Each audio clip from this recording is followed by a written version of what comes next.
Toblerone, eh? I could do a Toblerone sponsor. Like, I'll get free chocolate. Like, yeah, why not? We might do a Toblerone sponsorship in the future. I think I might email that person back. That's the one.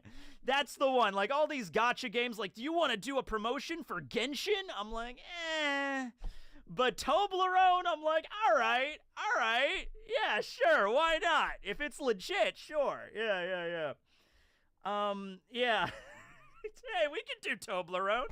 It's like, yeah, right? I mean, like, Toblerone? Okay. Yeah. I'm just gonna be Willy Wonka. You already did. Yeah, well, I'll do it again. Well, that one was for free. There you go, yeah.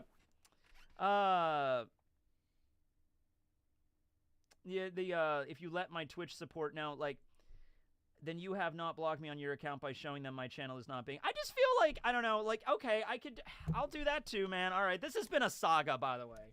This has been a saga at this point. Okay, I'll let them know, and we'll see if they say anything back. But honestly, dude, I'm just telling you straight up, like, considering how much strife has gone into this, I feel like just the easy solution would just be to get a new Twitch account. I feel like that would be the easiest solution here.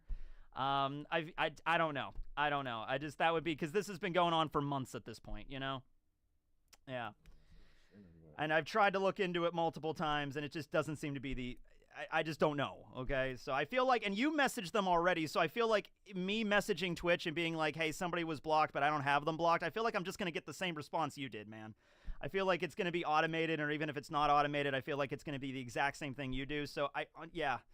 I just think just get a new Twitch account. I'm sorry you have to do that, but like that's the simplest solution to this problem. Yeah.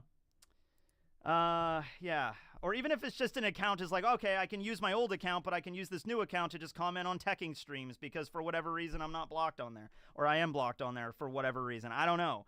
But yeah, I would just, yeah, I don't know. But yeah, that's how it goes, man. Okay. Anyway, what's next on the docket? We got a lot of chats to go through here. What's next on the docket? All right. Let's see. What are you doing with no sponsors? Which strats do you think Aang is beating in the Avatar state? Aang could beat in the Avatar state. Are we talking like Aang? You said EOS. Testing 1 2 3. Testing 1 2 3. Do you mean EOS? What does that mean? Does that mean like the original series, like Avatar: The Last Airbender? Are you talking Legend of Korra Aang? Like the you know, when Aang is an adult and can actually like master, like he can just go into the Avatar state whenever. Dude, like Aang in the Avatar state, dude, he's kind of like he can kind of do anything. Not anything. He's not God, but like he could just like stop somebody and like bend their bodies and stuff. Like he is just complete master.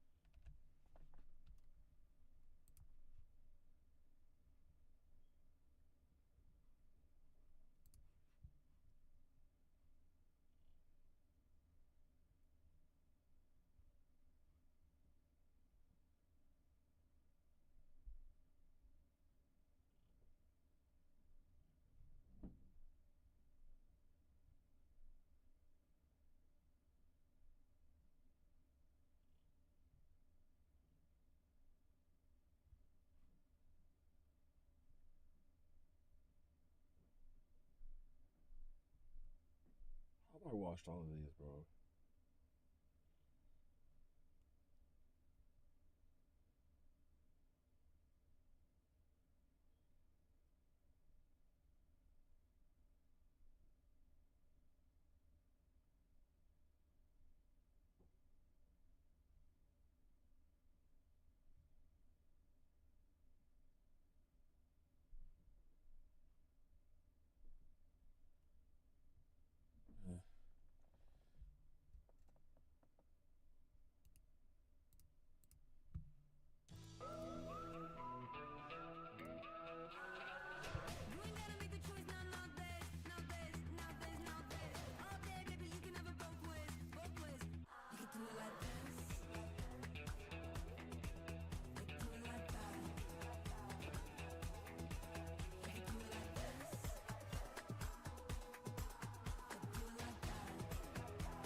term in fiction called dramatic irony. Has anyone ever heard of this term before? Okay, dramatic irony.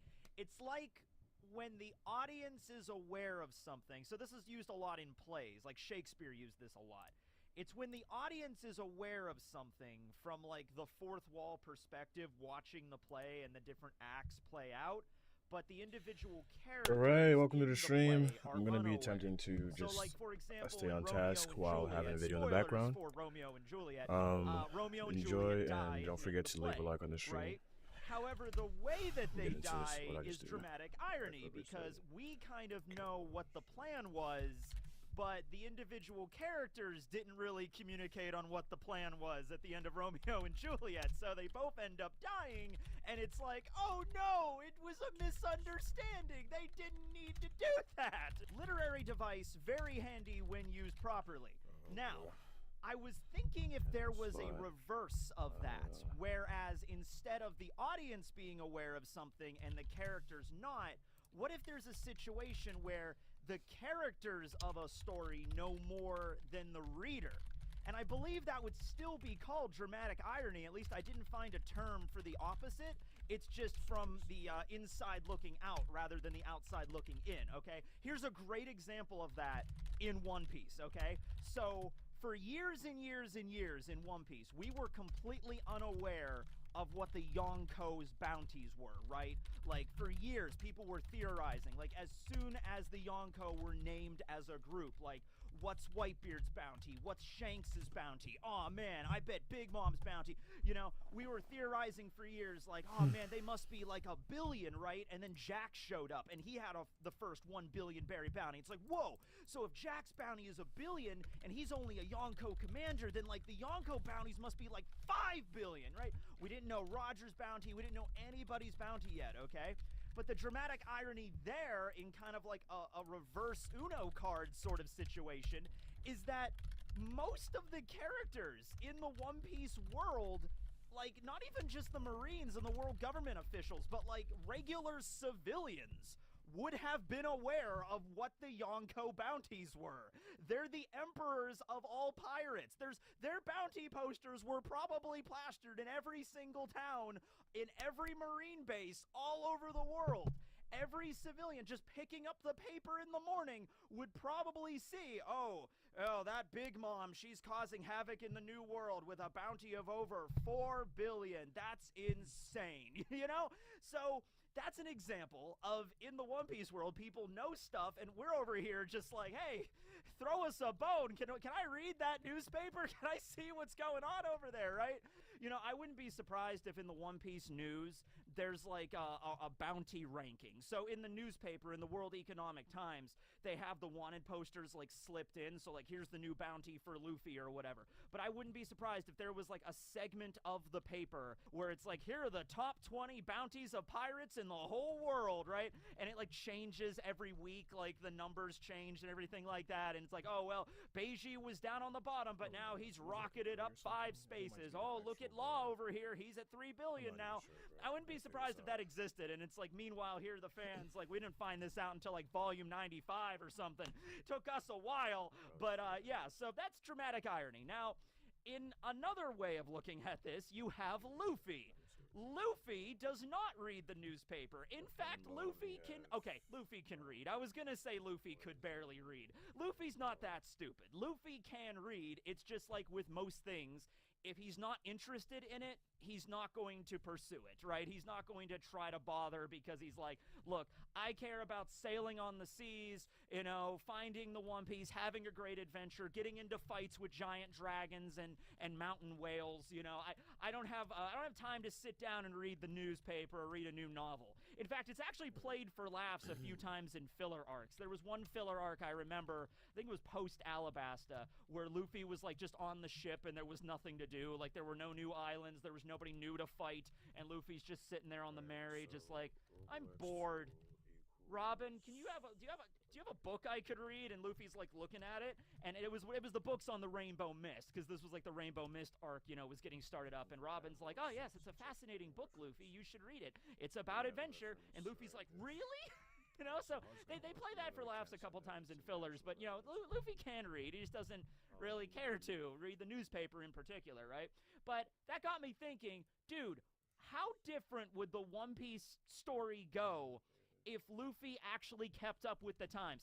How many different, like, big moments in the story, big reveals to us? Because a lot of times we see this from, like, Luffy's perspective, or rather the Straw Hat perspective in general, but even that is kind of like myopic. Myopic, is that the word I'm thinking of? Let's use it anyway. It's kind of myopic, because, like, Robin knew a lot of this stuff, and we never were privy to that. Like, Robin, I am certain, knew what the Yonko bounties were. She knew what Shanks's bounty was, but it's not like she's gonna go up to Luffy and be like, hey, Luffy, do you want to know Shanks's bounty?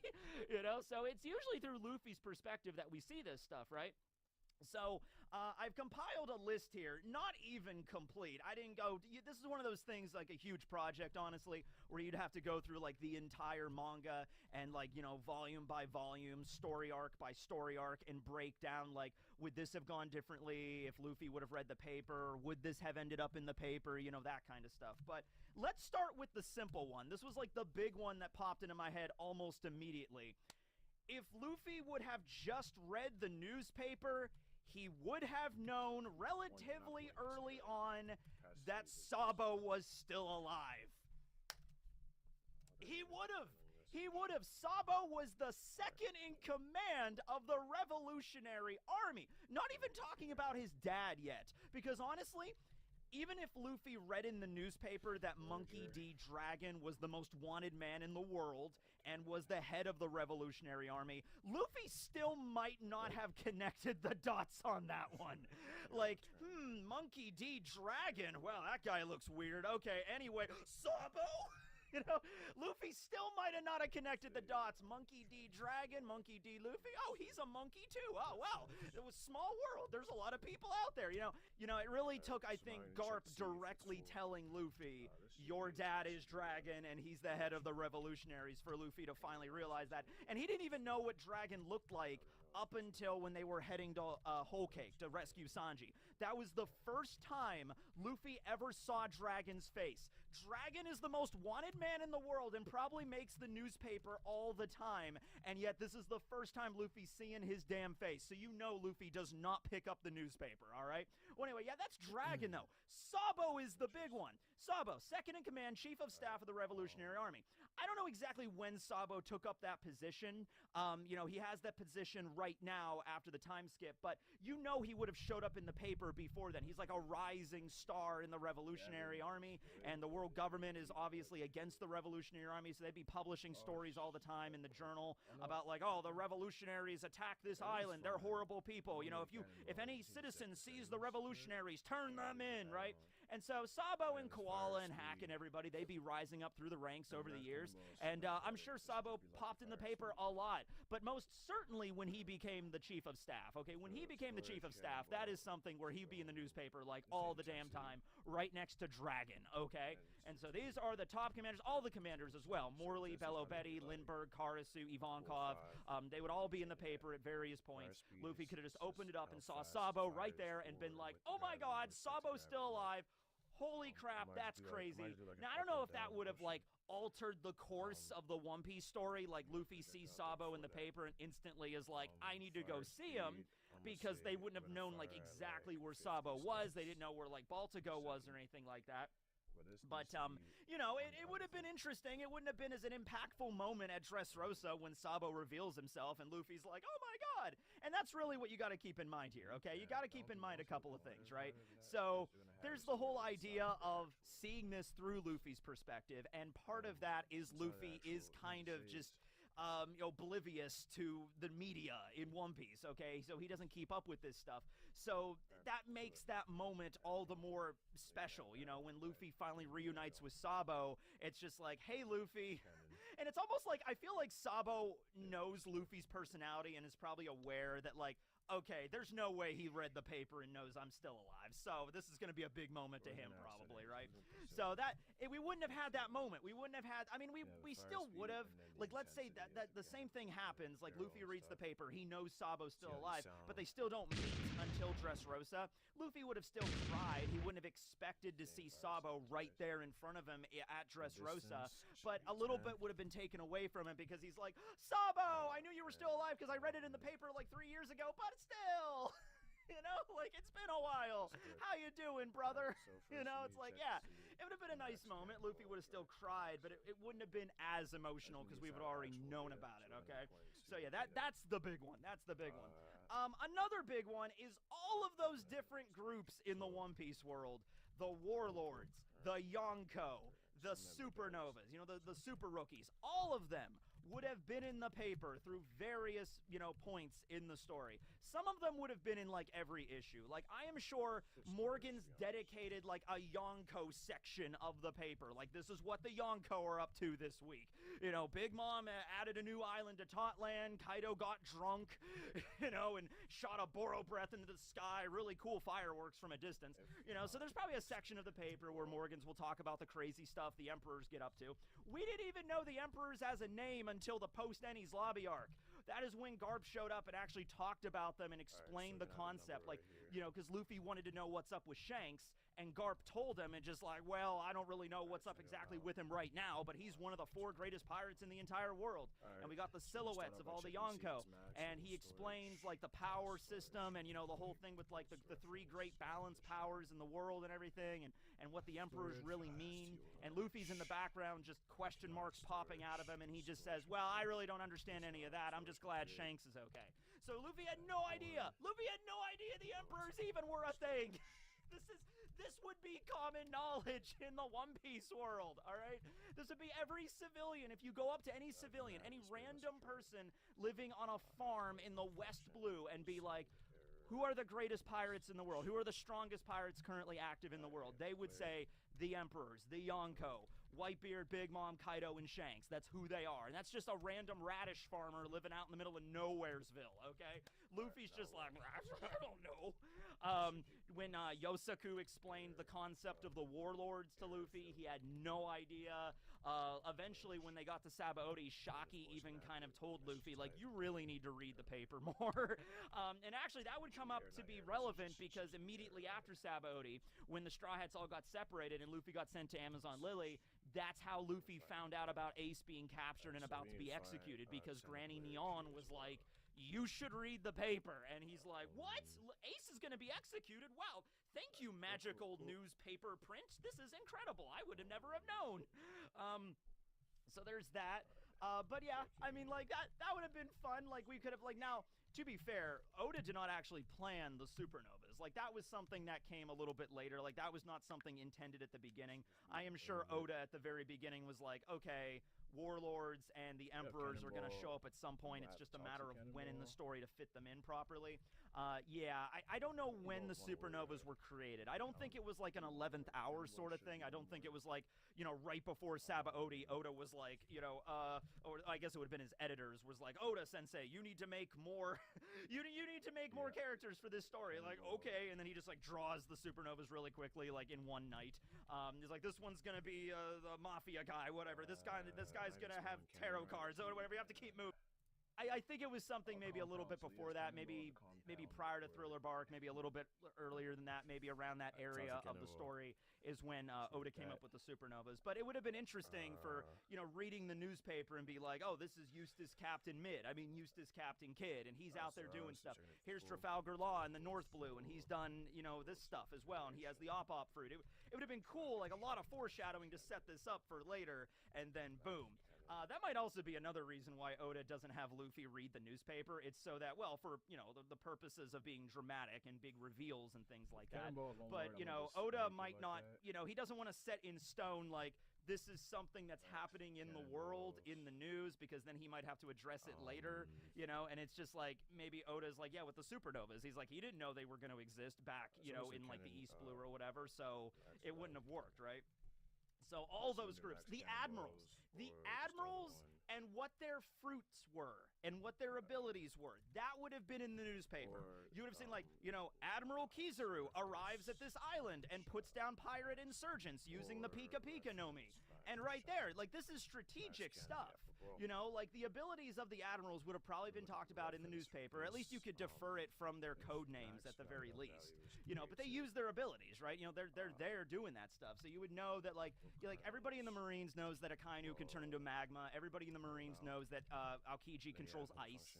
So, you know, that would just be interesting info to have, especially going into Marineford. Like if Luffy was reading the newspaper regularly and he learned about the admirals and he knew what their individual abilities were. Once again, not how Luffy fights though. Luffy doesn't usually like, okay, so Kizaru has the ability to manipulate light. All right, how I'm gonna counter that is give him the old 1-2 gear third. You know, it's like, no, that's not how Luffy fights. He kind of just charges in. But we would have found out about it earlier. Luffy should have been able to know that. This is a big one. Vegapunk.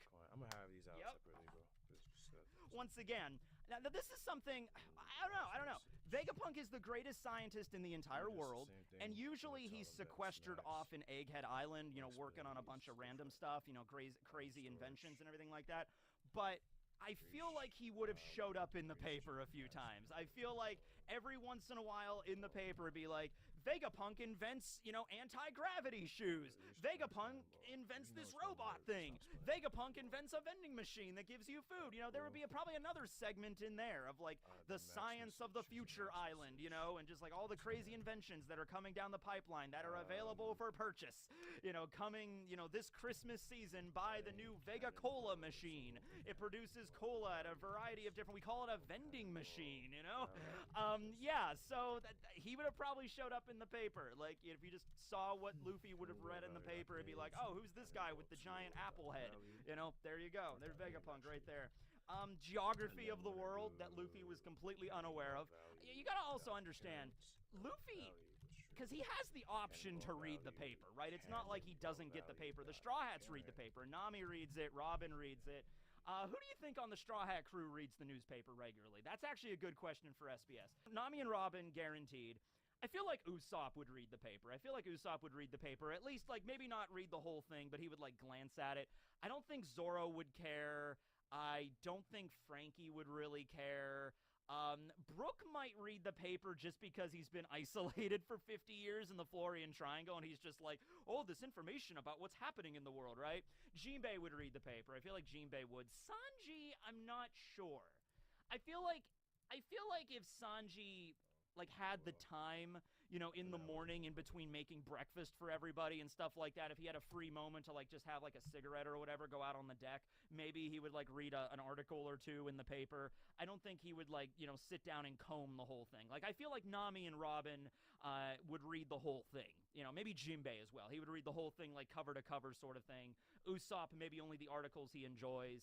Luffy, Zoro, and Frankie probably wouldn't. Chopper, I don't feel like he would either. I don't think Chopper would be interested in the paper or anything like that. A lot of times they're only interested in it when there's people in the paper that they know. So if, like, Shanks makes the front page news, Luffy would be like, "Aw, Shanks, I miss him." And, like, when Dr. Kureha went to the Reverie, Chopper was like, "Oh, Dr. Ian, I miss you." You know what I mean? Like, that was that. But other than that, they're not really interested here, okay? In fact, even just getting the thumbnail for this video was rather difficult, because, like, one of the very few times Luffy reads the paper, it's this scene right here where he's looking at the picture of Dragon and, like, Carrot's right next to him. So I guess Carrot ends up in the thumbnail as well, which I'm not complaining about that. Hashtag not a furry, of course. Look, just because Carrot's not in the story anymore doesn't mean that she's not going to be relevant to the story. Yeah, exactly. Okay. You know, wait for it. That probably got an article in the paper. The Phantom Country of Zou got a new Duchess. Her name was Carrot. Okay, it was in the paper somewhere, sure. But no, the geography of the world. Luffy did not know the new world existed. You know, he had to, like basically it was Kobe and Helmeppo that had to tell him about that. Like, the second half of the Grand Line is called this. Once again, very common thing that pretty much everybody else would know, that the Grand Line is broken into paradise in the new world. And, you know, Luffy loves going on an adventure, though. That's what he does, you know what I mean? So it's like, Luffy probably doesn't want to know about all this stuff, because it's like, it's less fun. It's like when Usopp was about to ask Rayleigh what the One Piece was, and Luffy, like, shut that shit down, like, immediately. He's just like, Usopp, no! I don't want to know about the treasure. I don't even want to know if there is a treasure. I just want to go and see and have an let's see adventure. all the Maybe that's functions. why Luffy avoids sure the we pass paper every them now and right. then, like Yeah, no news is good news kind of thing.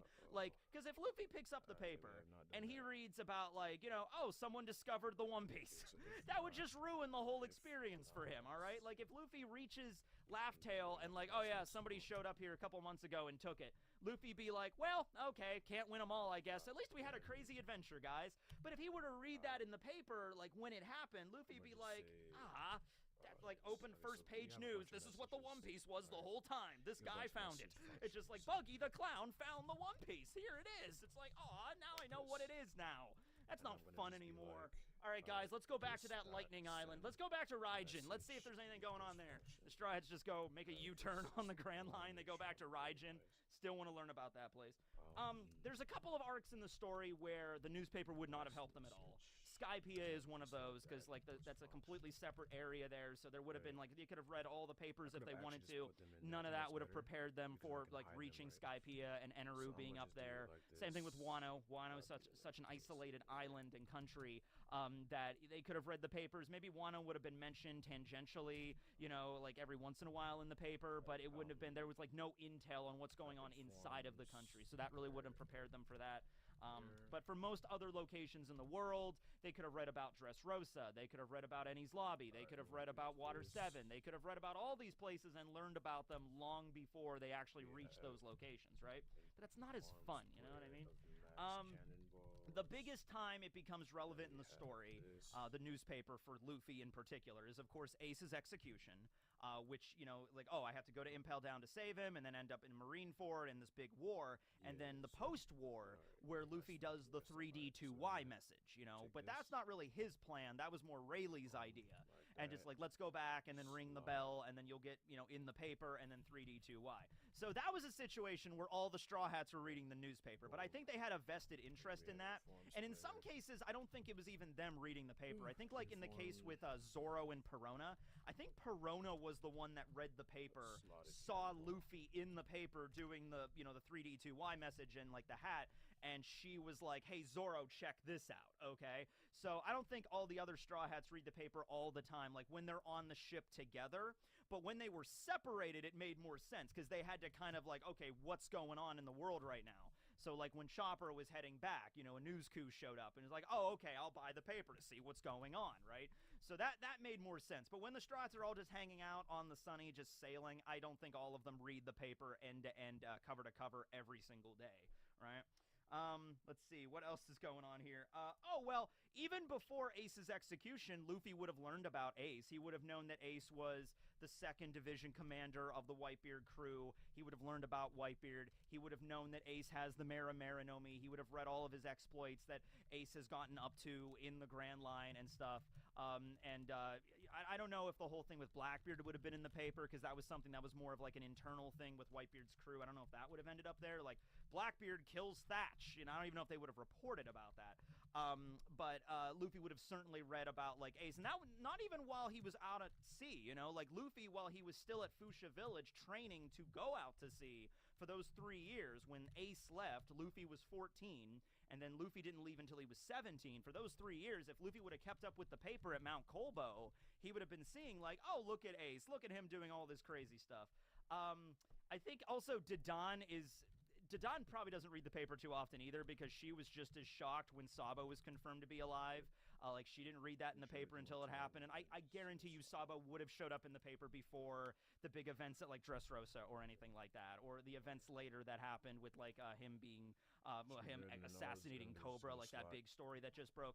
Sabo had to have appeared in the paper before that. Like, it makes no sense for him not to be. Like, the second he became the second in command of the Revolutionaries, the second he became the chief of staff, he would have gotten his picture in the paper. Like, absolutely. But yeah, that's pretty much it. Like, there's, like I said, if you go through the whole story, I'm sure you can point out specific moments where, like, oh my god, Luffy could have read this in the paper here, and then 4 story arcs later, he would have known about this before it even happened. He would have known about the Warlords, he would have known about Moria, he would have known about Crocodile and everybody before they actually encountered them. But, you know, that's not what makes a good, compelling story, unless, like, Oda had every single thing planned out from the beginning, which was not the case. That's the only way this would have made sense. You know, if Oda is like, I know exactly every single character, every single person that is going to show up in this story, and when they are gonna show up, then he could have laid this all out from the very beginning. Right. But I feel like with most manga, it's like evolution. It's you learn as you go, and you include things later. Like the supernovas were not included at all, and then they ended up later because of an editor telling Oda, like, hey, maybe you should have some more characters in this arc, and that's how we got Law. You know what I mean? Like, Law might have not have been in the story if not for that, right? So it's an evolving process. It's not like just one person figures out everything. Like, Oda knows the general structure of where it's going to end, but everything else in between is stuff that just changes as the story progresses, and that's just how it goes. It turns into something that you didn't really plan on from the beginning, you know what I mean? Yeah, there it is. So anyway, hope you guys enjoyed this video. This was a fun little scattershotted topic, but I enjoyed this. Moving on to the next installment of Animal Facts, the letter X. Now, a lot of people gave me a lot of interesting suggestions for this. There's the X-ray fish, or the X-ray tetra, which is a pretty interesting fish. I could have maybe made a couple of episodes on that. There was also, like, maybe not necessarily animal, like, actual species, but, like, families or orders or whatever, or super orders or something. There was, like, a group of, like, interesting squirrels from Africa, I think, that had, like, the X as, like, their genus or something. So people gave me a lot of interesting, you know, suggestions. But this is what I decided to go with.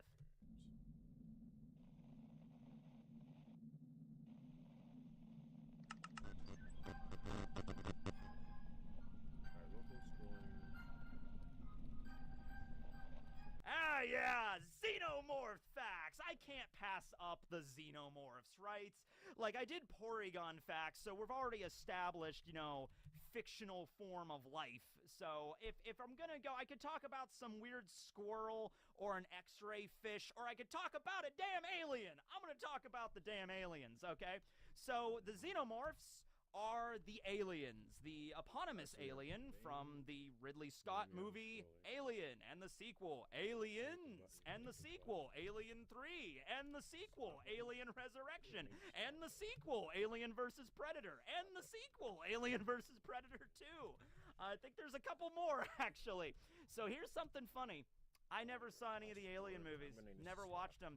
I watched the first movie last night in preparation for this, and I really enjoyed it. Sigourney Weaver, fantastic as Ripley in this, and I'm still kind of processing that movie. It was really, it really exceeded expectations for me in a big way. Set design was incredible, but of course, the main draw was the Xenomorph alien, all right? That's the Xenomorph fact for today, just to introduce the Xenomorphs, and then I will go down. I'm going to go through their life cycle and watch some more of the movies. I know the second one is, I considered a lot of people like the second one is the best movie, Aliens, so I'll watch that one, and then I've heard, like, after that point, they start getting kind of crap. I feel like I do need to watch Alien vs. Predator. I have seen Predator. I saw that one already a while back, so I know that movie. So maybe I have to watch maybe Aliens, and then maybe I'll watch AVP. But yeah, we'll go and talk about Xenomorphs and Queen Xenomorphs and the runner things, and then their life cycles from like egg to face hugger, chest burster to the actual Xenomorph and all that stuff. So join me on this alien adventure, this alien excursion, this alien isolation, as it were. See you guys. Kinder Bueno. It's crispy. It's creamy. It's not your average chocolate bar.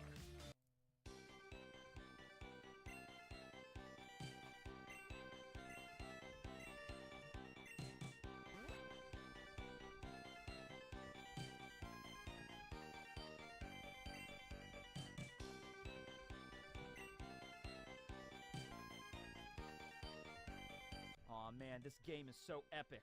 Plus, I know a cheat code that unlocks infinite gear fifths. Yeah, how many gear fifths do you have? Because I have infinite gear fifths. You know, honestly, I could see a Super Nintendo 16-bit style One Piece game, can't you? I think it could work rather well. Like, immediately I'm thinking of like a Street Fighter Mortal Kombat clone, which would be epic, don't get me wrong, but I'm thinking you could also do something like, you know, RPG, Legend of Zelda, Final Fantasy kind of thing with One Piece for the SNES. That would be an interesting project, right? Anyway, today's video This is a big one. I'm really excited for this. This is a video that I've had in the wings pretty much ever since the end of Wano, when you have Luffy, Law, and Kid all heading to their different islands, okay? Because, you know, you can't have Law and Kid heading to the same island. That's just going to cause problems, right? So you have the New World log pose, which has 3 different compasses that point to 3 separate islands after each island you visit, okay? So they're on Wano leaving, so they're like drawing lots to determine which direction they're going to take to the next island, all right? And Law sort of, he sort of manipulated Kid and Luffy because the idea is that there's an island to the northeast, an island to the east, and an island to the southeast, okay? And if you just look at it on a map, it looks like the island to the east, you're making the best progress in the New World, but it was actually the island to the northeast. And so Law won the draw, so he actually got to go to the one to the northeast, so he's making the most progress in the New World towards the end. And then Kid took the one to the east, and then Luffy kind of drew the last lot, so he ended up with the island to the southeast, okay? So because the crew that ended up on these respective islands was essentially done by random chance, I wanted to make a video, and this was back before we knew which islands they were and which obstacles were on these islands. Okay, I should be more audible now. I'm like, man, I can't wait until we find out all the islands, because then I want to do a video. I just didn't want my keyboard to be too loud. That's why I to turned the myself island Kid down. went to? What if Law ended up on the island that Luffy went to? You know what I mean? What if the lot draw was I was just saying a earlier, if little you guys bit don't mind different, leaving a like and on the Luffy ended up stream winning, would be or Kid ended up winning, and they ended up picking where appreciate they it. wanted to go. Okay, so this is really interesting, all right? So now, of course, we know all 3 islands. The island that Luffy and the Straw Hats ended up was, of course, Egghead Island, just where wait out Vegapunk later, and his that's satellites actually reside. that one. Cypher Pool Zero ended up arriving there shortly after. Bonnie is there. Also, all the Marines are beginning to descend on the island. There's the whole thing with the traitor and all that kind of stuff, little mystery arc. The Seraphim, they're all on Egghead. That's where the Straw Hats are. Law ended up on Winter Island to the northeast of Wano, which may also actually be referred to as Wiener Island. That might be a joke on Oda's part that he's going with. You see a little bit of a pun there. So, man, that's rather funny, isn't it? Yes, rather amusing, Oda-sensei, yes. Anyway, he shows up there on that island, and Blackbeard, one of the Yonko, was waiting for him, okay? And Blackbeard even mentioned, because I went back and read those chapters just to make sure, Blackbeard was not directly following Luffy or anybody. Blackbeard said that he did not know who was going to end up at Winter Island. He just basically camped out there waiting for, because he knew somebody from Wano was going to end up there, and it just ended up being Law. It could have been Kid, could have been Luffy. Blackbeard would have been there regardless, okay? So that's important to note, okay? And then Kid ended up going east, and he ended up going to the island of Elbaf in Warland, where the giants reside, and also Shanks was hanging out, okay? So that's what happened in the canon of the manga. But now let's do a little bit of a what-if scenario. Let's mix this up a little bit here. Let's see what would happen if these crews ended up at the different islands. What would... And you know, it's very interesting, because I ended up writing all this stuff down. Okay. Some of let's do it these like are this. insanely And then we're gonna have different this as on, well. you know, the reaction from whoever's And then going to we're gonna have arrive actual there, connection. and some of them are more similar, so we'll So take we're it gonna we'll take it as say, it goes. So the first ones, we're going to do the just Straw not the Hats best. first Let's here. say We're going to do the connections. Straw Hats Okay, crew, so- and then we'll do Law's crew, and then we'll do Kid's crew at the very end, okay? So first and foremost, we'll do what if the Straw Hats Alright, ended then up it's gonna just be going this. to Winter Island, or Wiener Island, so we can't and use fighting that. against Blackbeard, okay? Now this is, once again, If this was all not, just time by of random connection is chance, rubbish. because Luffy, Kid, and Law sort of agreed that, like, hey, we're going to draw lots or whatever we're going to do, and the winner's the winner. if- You know, if Luffy was it's- kind of disappointed and if upset it that he doesn't didn't equal win, this, but he's not going to just be like, well, screw it, I'm going to go there anyway. No, he abided by the it's rules not of the good. contest, as an honorable pirate does, okay? That is how you do it. So the Straw Hats ended up going to Winter Island, which is where Blackbeard is with his crew, and they end up attacking, okay? Now, one thing Alright. that's interesting here is looking at the way that the fight went have with this Law, connected. and I'm trying to figure out the parallel to that with the Straw Hat Pirates and with the Kid Pirates, okay, to see how this would go, all right? So a little bit of setup here. So, no, so we have to Blackbeard wrap was this waiting again. at that island, yes. However, he does know if not I'm have doing his this right. entire crew with him. In fact, I went back and looked at the chapter. I think he only had one ship. condition. It was one of his big raft ships, It's all right? another But it's not like condition. Blackbeard's entire fleet was camped out Okay, I around think Winter this should be Island okay. waiting I'm to gonna test this ambush out whoever right showed here. up, Let me okay? just It pop was one big ship. a new Blackbeard was studio there. and The test this Commodore sure, I the don't wanna admiral of the Blackbeard be crew stuck himself, one of the members of the again. Yonko. We also have Burgess, let me try Jesus to save, Burgess, just who in has case recently studio eaten the crashes. Riki Riki no Mi, giving him an already insane strength buff on top of his strength already, which was absurd. Okay, so super powerful strength, able to rip a mountain and just lift it up and throw it over his head, you know. Ooh-wee! You know, that's Burgess there. We also had Van Augur, who is the marksman of the Blackbeard crew and also has the ability of the Warp fruit now. We don't know the full range of this, but it's a teleportation devil fruit. We know for a fact he's able to teleport people around the island in his immediate vicinity. Whether or not it's limited to now just we're where he here. could see, which is already kind of a big deal because he can snipe birds miles away. So even if it's just limited by warping wherever he can see, that's still kind of broken. Or if he can warp anywhere he's been before, or if he can warp anywhere in the world. I don't know what the limitations are, but he's there. We also have Doc Q and Stronger, his horse, his trusty steed. Doc Q is revealed to have the devil fruit of the Sick fruit, and Stronger has the ability of the mythical zone, the mythical horse zone, the Pegasus, okay? So he can transform into a winged horse and fly around and everything, okay?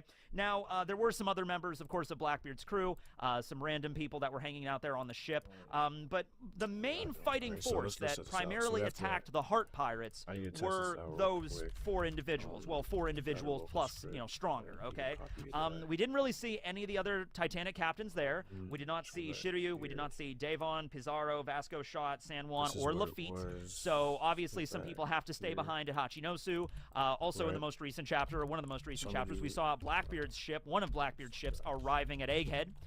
That could be one of the members of the Works 10 for Star Titanic Park. captains. It also could be Aokiji. Aokiji might be the 10th Titanic captain. I made a whole video about that. Changed. Also, yes, Aokiji and Van Stop. Augur were there to capture Pudding at the Cacao Island, but remember, that was a little bit before the whole events of Winter Island. That was still, like, right after the events of Whole Cake, and then, like, all of Wano happened. So when Van Augur when and I get back Aokiji to captured Carpies too, Pudding, that was like will while have both Wano full was still forms and going on. hybrid. That was like, you know, I don't Yeah, even I plan know to if do that. Sanji We and should have Luffy's both. group had even reached Wano by the time that happened, just okay? expect. However, that does bring up another interesting player in all this. Yeah. Pudding is captured on the ship I have to that's get a lot of docked these. I have outside to of make Winter sure I keep Island. So that practicing, might 'cause actually, that's there's a actually lot of going to things I be in wanna do my for version of Carpies events that I with the just Straw can't Hats do yet, arriving 'cause I don't is know going to be how to. relevant, okay? And this is how it's going to go, But, all right? yeah, So honestly, zones will this have seems like an endgame sort of full situation, forms right? and Like the Straw full Hat form and Pirates hybrid. facing off against the Blackbeard crew.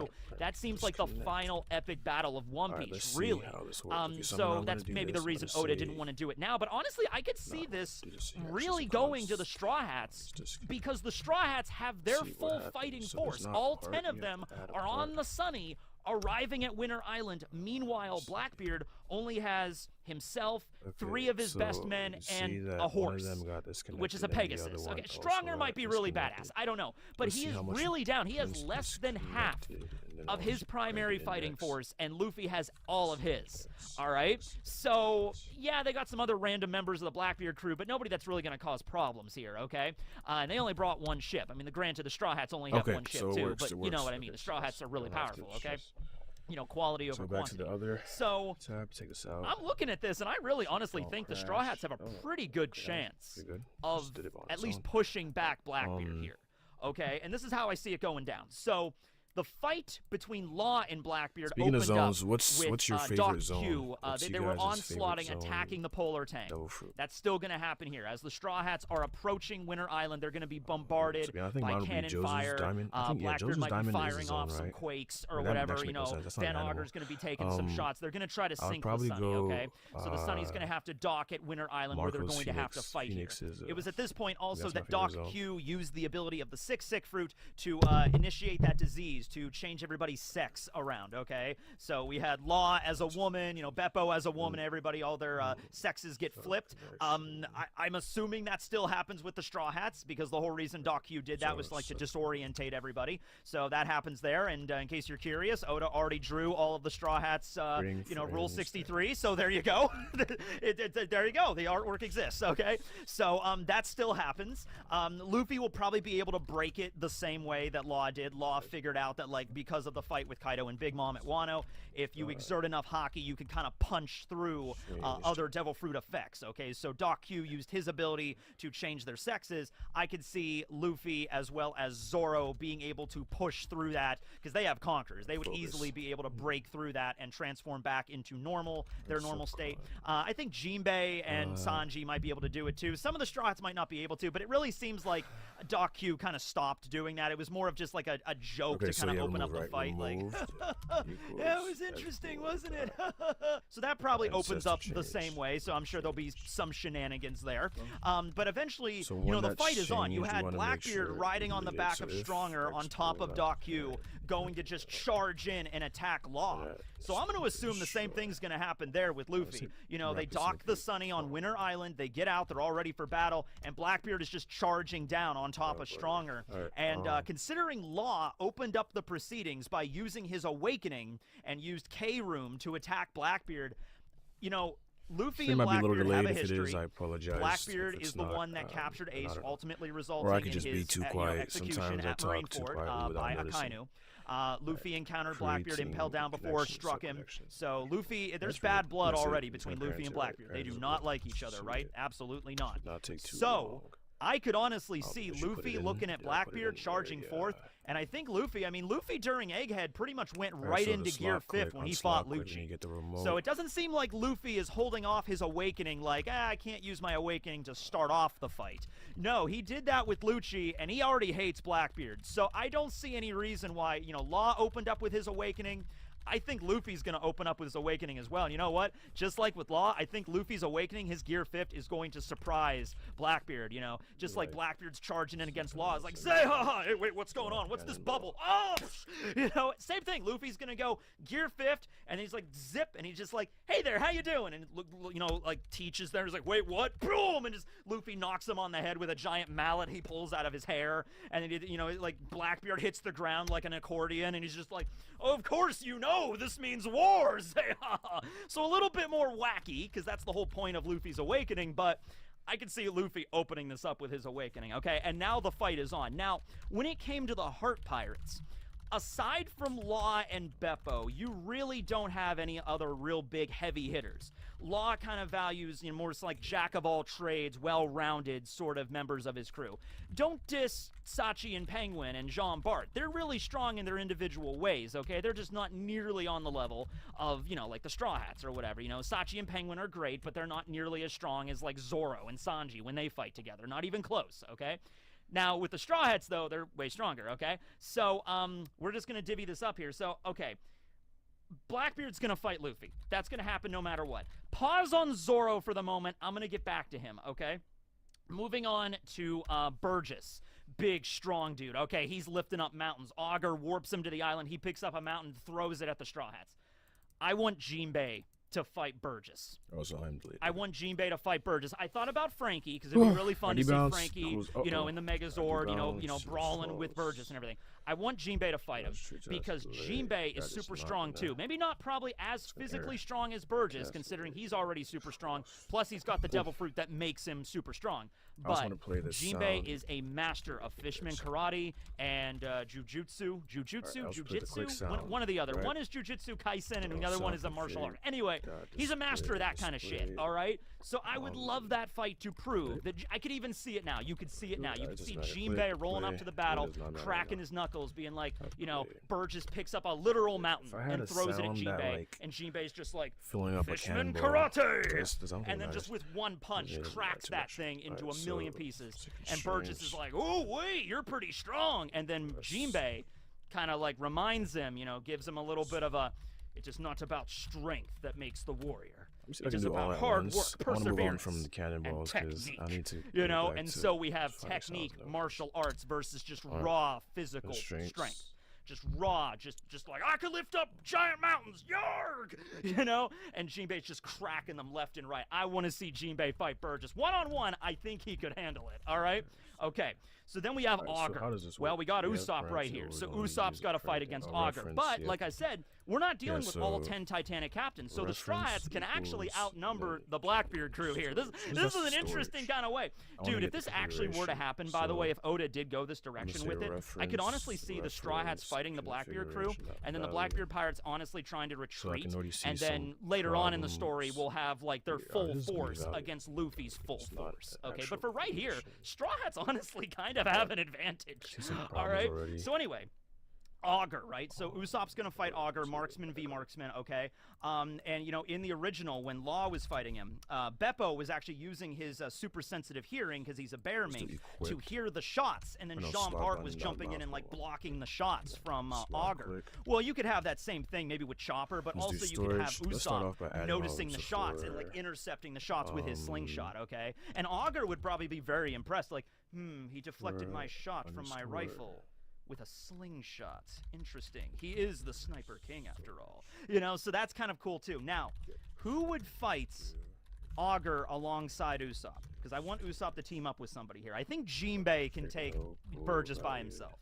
But Usopp, now, I thought about Usopp and Frankie, because that's a dream team right there. I want to see a battle between Usopp, with Usopp and Frankie, you know, fighting alongside each other. Okay, now, Frankie does have, you know, he's got guns, he's got cannons, he's got rocket launchers, he's got all that, he's got lasers. That'd be cool.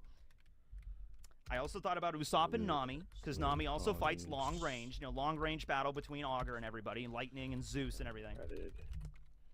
I'm going to go with Usopp and Robin on this one.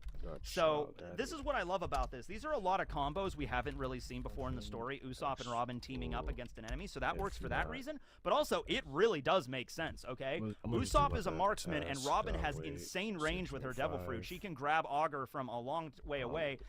She can clone herself, create a clone. She can use Demonio. Like, imagine if Augur's up on a perch sniping Usopp, and then Demonio just shows up behind, you know, and just like, what? It's just like, okay.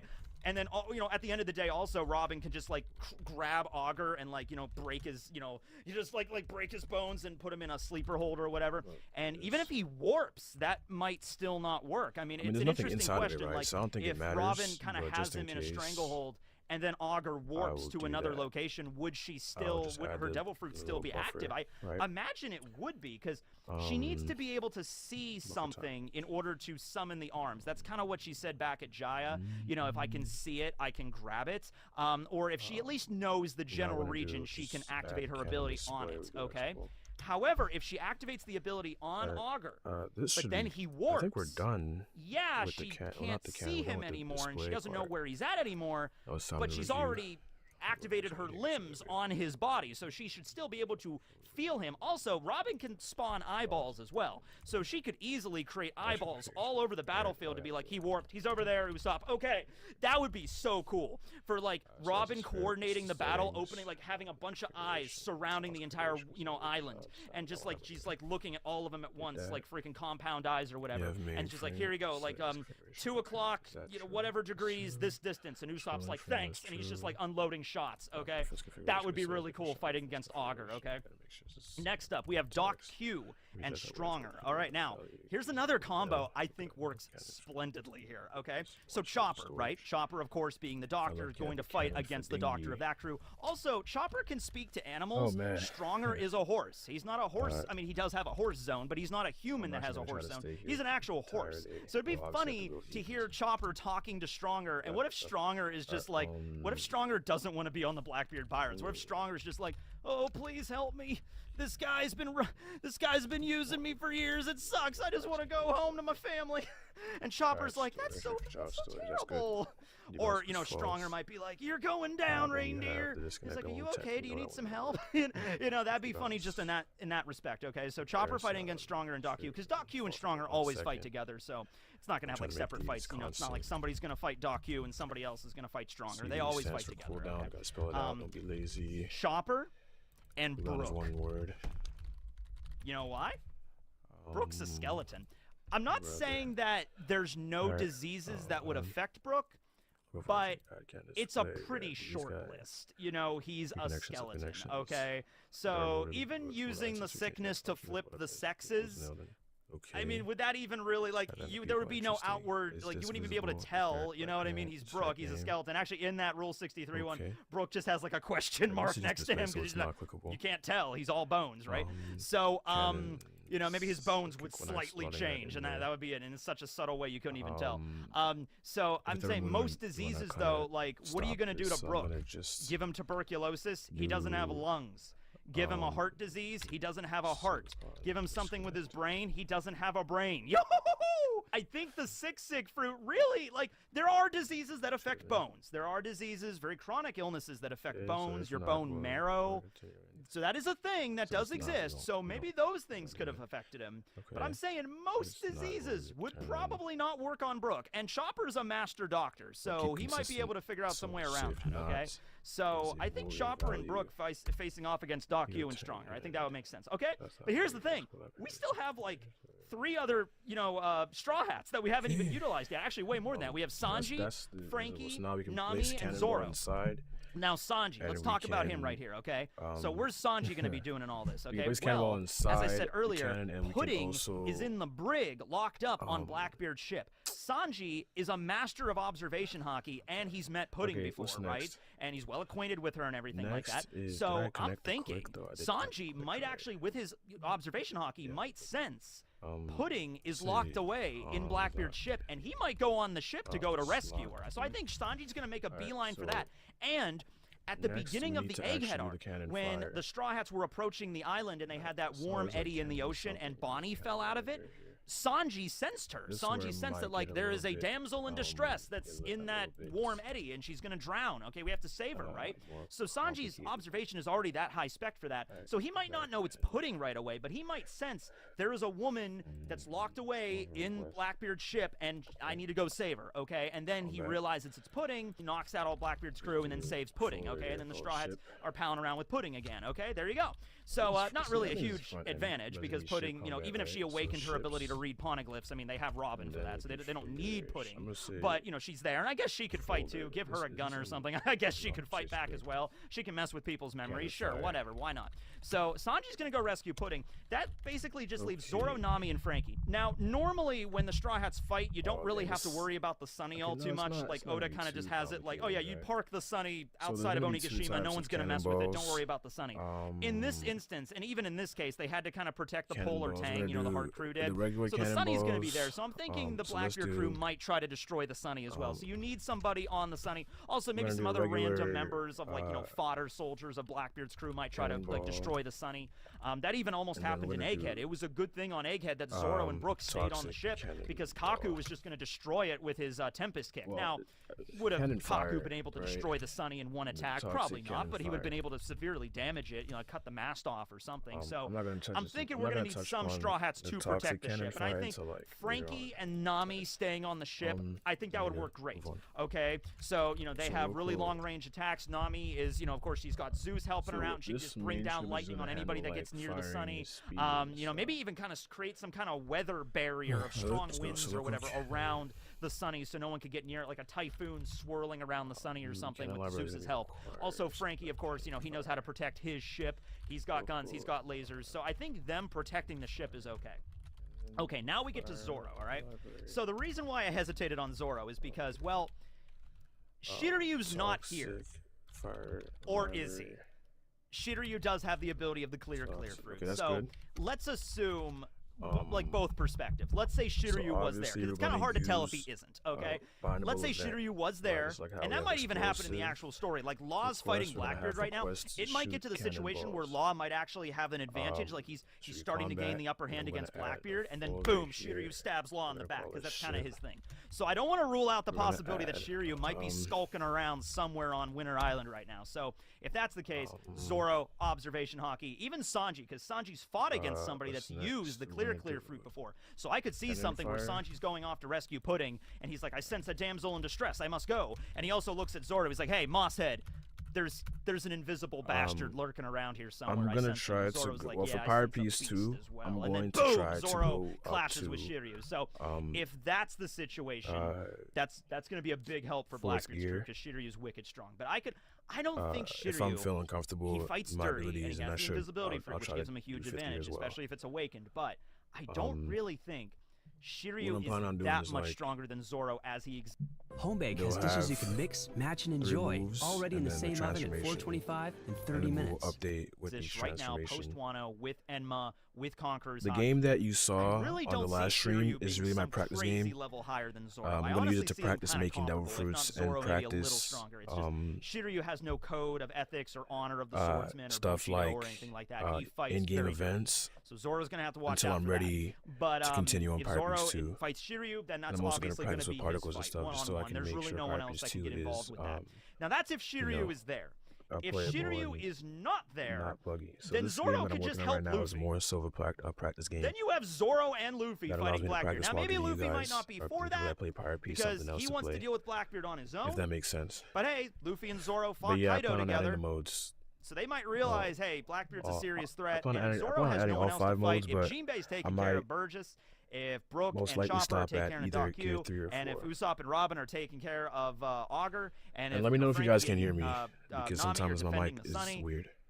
who else is Zoro gonna? I think the other Straw Hats really kind of got this covered. So if it's So Zoro good, and so Gear good. 5th Luffy teaming up against Blackbeard, I'm not saying they'd win, but like And then you have to get the they might remote, get to right? the point where Blackbeard has to kind of admit that, all right, I need my whole crew for this. Yeah, Okay, sure. I should not use well, Trial. This is we will literally, retreat for another day, something like that. so Now, get of it course, storage. Blackbeard has his Quake Fruit. He's got his Darkness abilities. Darkness abilities aren't going to do real much on Zoro, though. He has no Devil Fruit ability. So if he uses Black Get a Vortex, storage draws dock, in Luffy, he might turn off controllers, Gear 5th. But then again, combinable Luffy has all these events, wacky Toon Force abilities now. combat, So shit, he pulls out a Whirlpool to fire, try to drag Luffy, and Luffy cannon, might do some weird fire. cartoony thing to, like, you know, dive underground or grab a rock so he can't get pulled in or something like that, or bend around Teach or something like that. You know, because Gear 5th is very malleable. And if Zoro gets pulled in and It'll be grabbed, interesting. you know, he's like, oh, thank you for giving me close range. Okay, I can just do. I can Slice, literally and do the just like, cannon fire dude, inside Blackbeard of the takes a ship. point-blank slash from Zoro. I mean, it's not going to be enough to I take can do him the down, cannon but fire inside Conqueror's the Haki, ship. Armament, Enma, Or I can do it point-blank, stab. outside of the ship. It's going to wound Teach. It's going to wound him. He's going to be in pain Which for a one would little make the while, most okay? sense, and so, which one would be the yeah, most I don't think it's going to be a thing, but like I'm just saying, versatile or in this instance, flexible? with Teach fighting with less than half If of I his do it fighting inside force, the ship, with then that one of means his I'll have ships, to make separate Straw cannon Hat's gotta fire have for the upper hand, dude. each. That's all I'm saying, right? Okay. Well, anyway, I would have to that's put. the case there. Now, I mean, I would have to do it if anyway. Augur's warp ability has the ability to like warp in the other members of the Blackbeard crew, kind of Okay, all so bets are off it would at that actually point. have It's to gonna be a inside the serious ship brawl. because. But even Oh then, no, I it mean, doesn't like, have to be because then I it's could just gonna be a use tough-ass I fight, could and just send it as I would probably, parameters. But I don't either know, way, all I'll the- have all 10 scripts Titanic inside captains the were there ship. against the Straw Hats. And That's if gonna I be don't rough. do it inside That's the gonna ship, be then I really would rough. have. I don't know Or if how I that would do go, but put that's, the I script can't go with inside the that 'cause ship, that's then I'll not have the to situation change as we every see it in the script story, right? So every time I yeah, add. but anyway, I know that was just one what if Or every time I scenario, wanna but change that them, was I opened up with the yes. one that was the longest because that was a really me get some big water. one. The rest I'll be of right these are honestly going to go, I think, relatively quick compared to that one. All right, but I wanted to open up with that because the Straw Hats dealing with Teach right then and there is an interesting outcome. So next, let's deal with what have happened if the Straw Hats would have went to Elbaf, and I think this one is honestly, now once again, when I say what if, I'm not trying to like figure out the entire arc, you know, because I have no idea how that would go. I'm just saying the initial like arrival on the island, how would that be different? So if the Straw Hats reached Elbaf rather than Kid did, okay? Well, let's say Shanks is still there. He's still drinking. Dory and Broggy are still there. All of the crews, the allied crews of Shanks are there.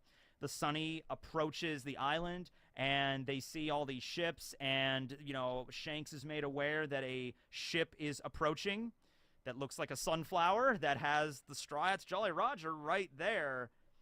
Shanks is going to know that's Luffy. And I really don't see any, and this is in the middle of when Shanks is partying anyway. He was in the middle of a massive party with all of his allies, and Dory and Broggy and the Giants. They're having a great time. Remember when Mihawk arrived on Shanks' little island when they were camping out there after Luffy's first bounty? Shanks was hungover as shit from the previous night of partying, but Mihawk shows him, hey, this is a kid you told me about one time. Luffy, he has a bounty of 30 million now. He's from the East. And Shanks, even though he was wicked hungover, was just like, guys, fellas, let's drink to Luffy. I honestly think it's just going to be a massive party. You know, they're just going to show the exact opposite of what happened with Kid. Luffy shows up, they see Shanks is there. Now, maybe you could say, all right, maybe you could argue like, well, that's not time for them to meet yet. so Shanks would leave before Luffy arrived, or Luffy would not want to see Shanks. Whatever, they're gonna have a big party. They're on Elbaf. Dory and Broggy are there. Usopp could be reunited with them, and he could be like, have I become a brave warrior of the sea, Master Broggy, Master Dory? And they'll be like, of course, Usopp. Go, ba, ba, ba, ba, ba, ba, ba, ba. Go, ba, ba, ba, ba, ba, you know? And then they just get wicked drunk. Zoro's there drinking with Ben Beckman.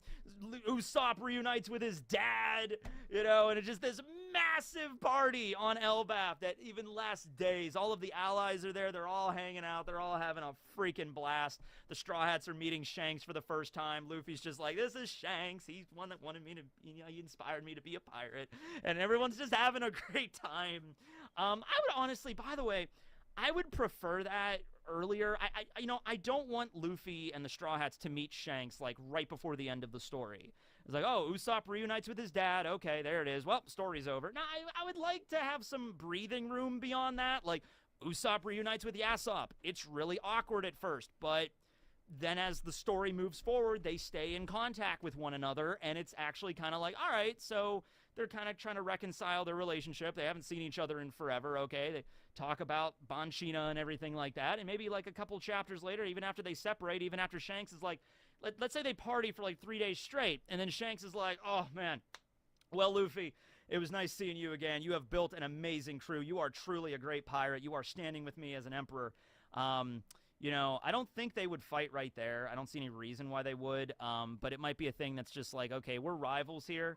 Also, Shanks is more worried about Blackbeard, if nothing else. So, you know, I don't see any reason why Shanks would be like, hey, Luffy, I know you're a friend of mine, but you're an emperor. I have to fight you. Now, I think they would party first, and we could do the Davy Back thing. You know, everyone's always has the theory of, like, let's do the Davy Back fight here.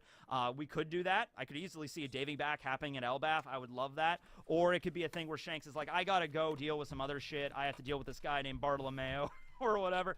I have to deal with Blackbeard or something, but it was nice seeing you again, Luffy. We will, our paths will cross again. Next time they pass, I think we might actually have to fight, though, and Shanks would be like, I mean, Luffy would... All right, I'm back. I'm back. Yeah, of course, you know, and then they would go. I had to get some water and help parents out. Okay, so Rexy says, for ship customization, you can have things get anchored to the ship model. And anything anchored, so it saves on the yeah. So that's why I'm actually really glad that you know, God gave me the idea for this game, because that's what I'm gonna use this game for, to practice all those customization things. But yeah, all I'd have to do is weld the different parts of the ship.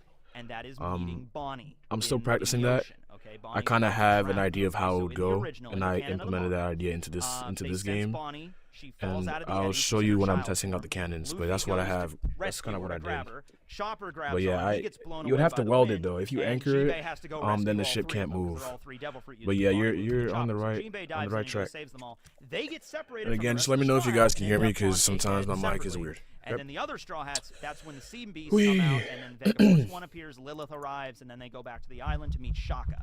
Okay, so keep that in mind, all right? So Law's crew so is I'm going to have tank, to do the cannon fire from one script, so that it makes it easy for me to update. Bonnie is in there, okay?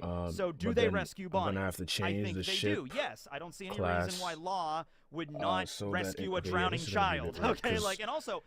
This is very important. That would also mean that I'll have to add a separate cannon, way easier than Luffy could without getting separated. A separate cannon to each ship. For that. All he has to do is just see Bonnie and just like, oh, that's not that bad, bro. I think I've already done something, so I don't know if I can go back and Bonnie change. is Should be able safe to go back and inside change of it, the right? Polar Tang.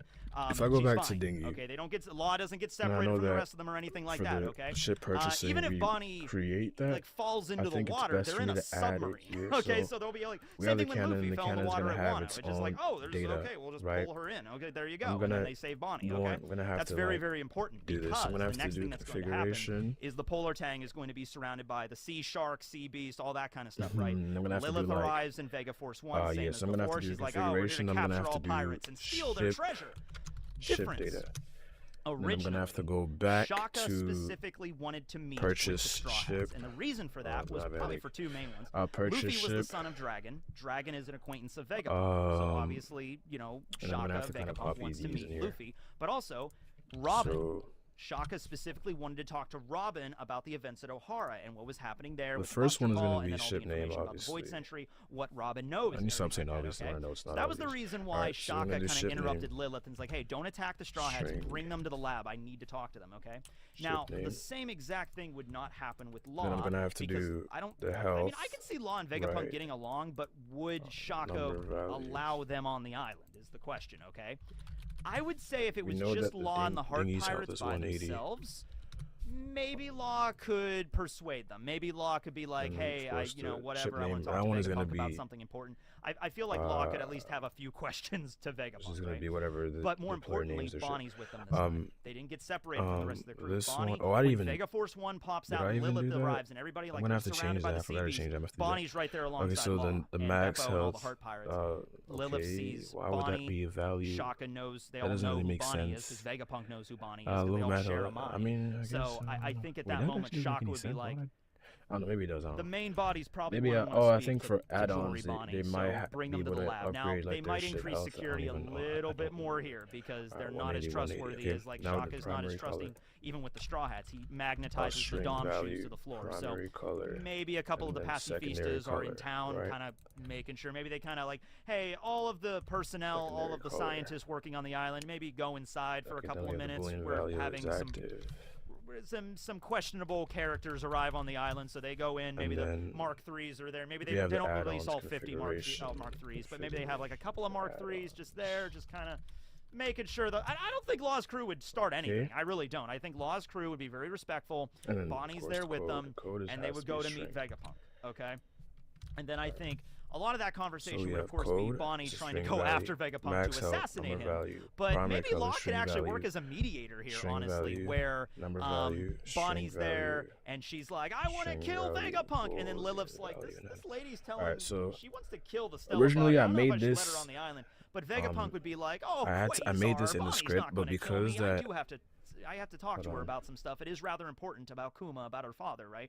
So if she just straight up tries to stab Vegapunk, I can honestly see Law just room and just like, okay, all right, everybody hang on here. What's going on? What's happening here? He's like, he killed my father. I'm like, oh, okay, this is complicated here. All right.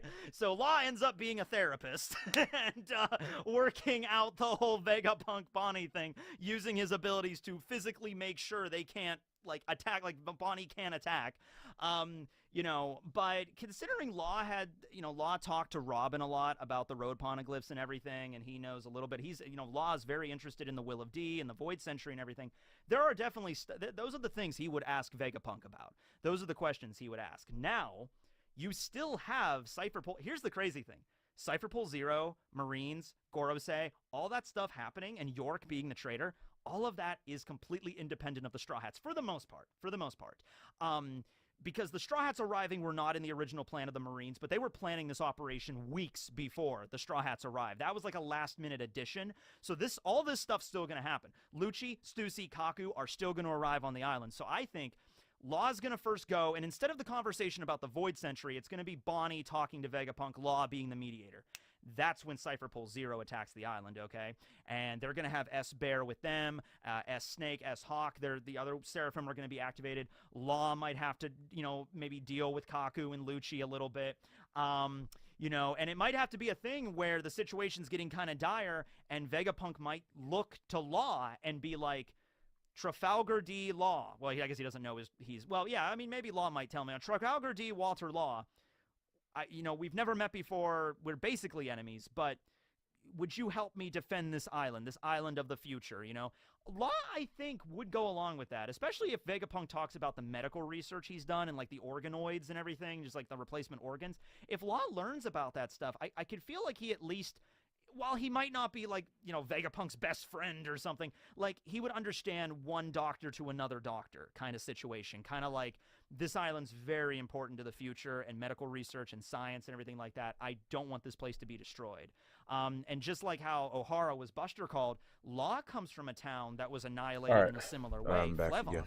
And Vegapunk would know all about I was saying, the Amber-Lead syndrome. I made the ship data stuff. And how what happened is like, if I made the ship data stuff. learned that Law was from Flevons, he would be like, it was do so this function, what happened but to your town. I'm realizing I'm gonna have to do it manually know, for each ship because each ship's data is gonna be different. Amber-Lead syndrome is not contagious. I've done. He might have actually studied this. He might have had a sample of like Amber-Lead or maybe a body. He might have done an autopsy or something on it. Izzy? Welcome. If you don't mind leaving this, Vegapunk might have even developed a cure. Dang, I'm slurring my words. If you don't mind leaving a like, that would win that would be very that would win over Law big time. If Vegapunk was, if he had the time to explain all of his research and everything, each ship is gonna have to have. I'm not sure how that conversation would come up, but if it did, and Vegapunk said, "I was working tirelessly. I developed a cure to Amber-Lead syndrome." But it was too late. I couldn't cure the other members of the island. And, Vegapunk might be like, how did you survive? And Law would be like, well, I lived because of Corazon and because of my op-op fruit. I was able to heal myself. Vegapunk might know the original doctor that had the op-op fruit. So there's a lot of ways that this could connect, okay? So we have where Law might be on Vegapunk's side here, okay? But then if the arc continues, you then basically have Law getting sucked into this mystery arc and everything like that, right? Although I think with Law there, I think things might go a little bit more streamlined. I think Law might figure out what the traitor is. Just I think that's better. I'm gonna just sort of thing. He's a detective, you know. But also his devil fruit kind of lends it to like, you know, he can maybe figure this stuff out easier than like the Straw Hats could or whatever like that. So they might fight against, Cypherpole very briefly. Vegapunk could still call on Stussy to help out. She reveals who she really is to everybody there. You know, and they kind of split up to go find, you know, well, in this scenario, how many of you guys are caught up on One Piece? Get chased away by Bonnie. If you're caught up on One Piece, so the Stella body might still be in the main. Not, like it even might be a situation where Vegapunk asks Law to take him off the island. Kind of a spoiler, for a decent amount of time. Maybe come to an understanding or something. I think 10 like, chapters. Hey, you weren't my first choice for a ride out of here, but the government's coming to kill me. If Vegapunk could get Law to trust him, I think Law might be like, well, it's a lot of people that are going to fit on my sub, but yeah, we can handle an extra 7-8 people or whatever, okay? So it might be the situation there. And since Vegapunk did not get separated from the others, then let's say they're all in the control room when shit hits the fan, you know, the Frontier Dome still goes up. Like, York still turns the dome on, so they can't leave. But it's not a situation where Vegapunk, the real body, is in the basement. Can you guys hear me? And, like, if you can hear me, let me know in the chat. You know, maybe Shaka doesn't get shot and everything, so the traitor's still there. But now you have Law kind of having everybody in the room.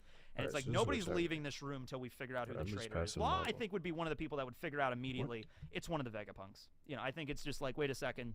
We're all locked in this room. The Frontier Dome is acting up. The only people on the entire world, really, that could affect the Frontier Dome is the Vegapunks. So it's the Vegapunks. One of you has to be the traitor. And then he might figure out it's York. He's like, what about her? She's just been sitting in the corner not doing anything the entire time. Like, I have two that's just York. She doesn't do anything. This one is the specific one. You know? Yeah, I think Law would figure this out. I really do. I think Law would figure this out pretty quickly, okay?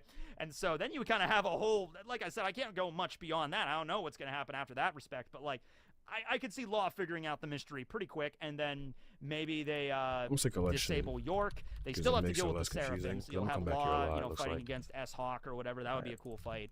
And then we have, and we're gonna see where that goes. But yeah, I think that's a very interesting way of looking at it. You know, Law arriving at Akek. Next up, we have Law arriving at Elbaf. Okay, so Law arriving at the shore where Shanks' allies are all making up the barricade and the fleet and everything like that. So. Not the same thing that's going to happen with Luffy. They're going to have a big party, but also not the same thing that's going to happen with Kid. Because I guarantee, upon realizing when Law notices one of they're looking up like Beppo's looking through the periscope or whatever, and he sees and the configuration is going to red-haired Shanks, one of the Yonko. I don't think Law is going to immediately open up by blasting the shore. I'm going to say.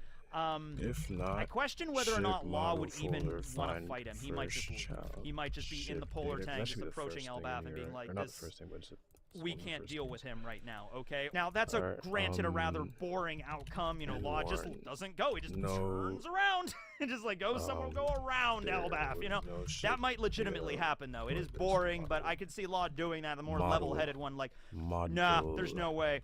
I barely defeated Big Mom, and that was with. Send ship.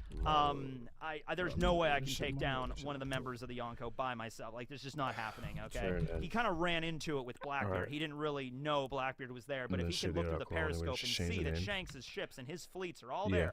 All fleets that ally with Shanks, even if he doesn't actually see Shanks' ship. These are all ships that ally with red-haired Shanks. Red-haired Shanks is probably on okay, that so we're gonna do the code. Okay, so we're gonna add the code. Okay, let me go back. Let's assume that doesn't happen. So let's say Law is like, hey, we need more poneglyph etchings. We might actually have them. We have to go to Elbaf. We have to do this. Okay. And then configuration. Very different scenario where configuration should if not be Shanks is made aware that Trafalgar Law is approaching the island, he sends the same kind of situation, but probably maybe the same kind of threat he did with Kid.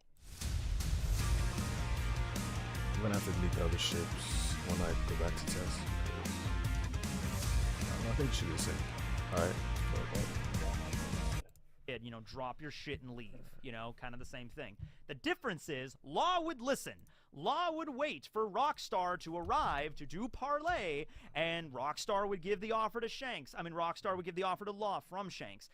And Law might just say, oh, okay, that's fair. I don't want to fight you. But then again, I see it more likely of Law just turning around before even reaching the island than Law would agree to hand over the poneglyph etchings. Okay, he might still do that out of, you know, care for his own crew. He doesn't want his crew to die.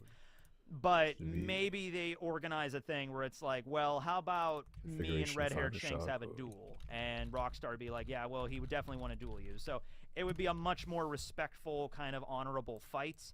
Law, Shanks, sword fighters pull out their blades, Kikoku and Griffin, and they have a duel. Shanks would most likely win this, okay? Law can do a lot of really cool trickery stuff with his devil fruits, so maybe he might be able to get, like, maybe Law could dodge the first attack, and then Shanks hits him with the second, like smashes right through whatever defense Law could use. Shanks would win, but it wouldn't result in Law's death. It wouldn't be as much damage as what happened with Kid. Shanks, of course, would not murder all of, like, he wouldn't take out Beppo along with him or anything like that. But honestly, I think the more likely series of events is Law just turning away and not even dealing with that.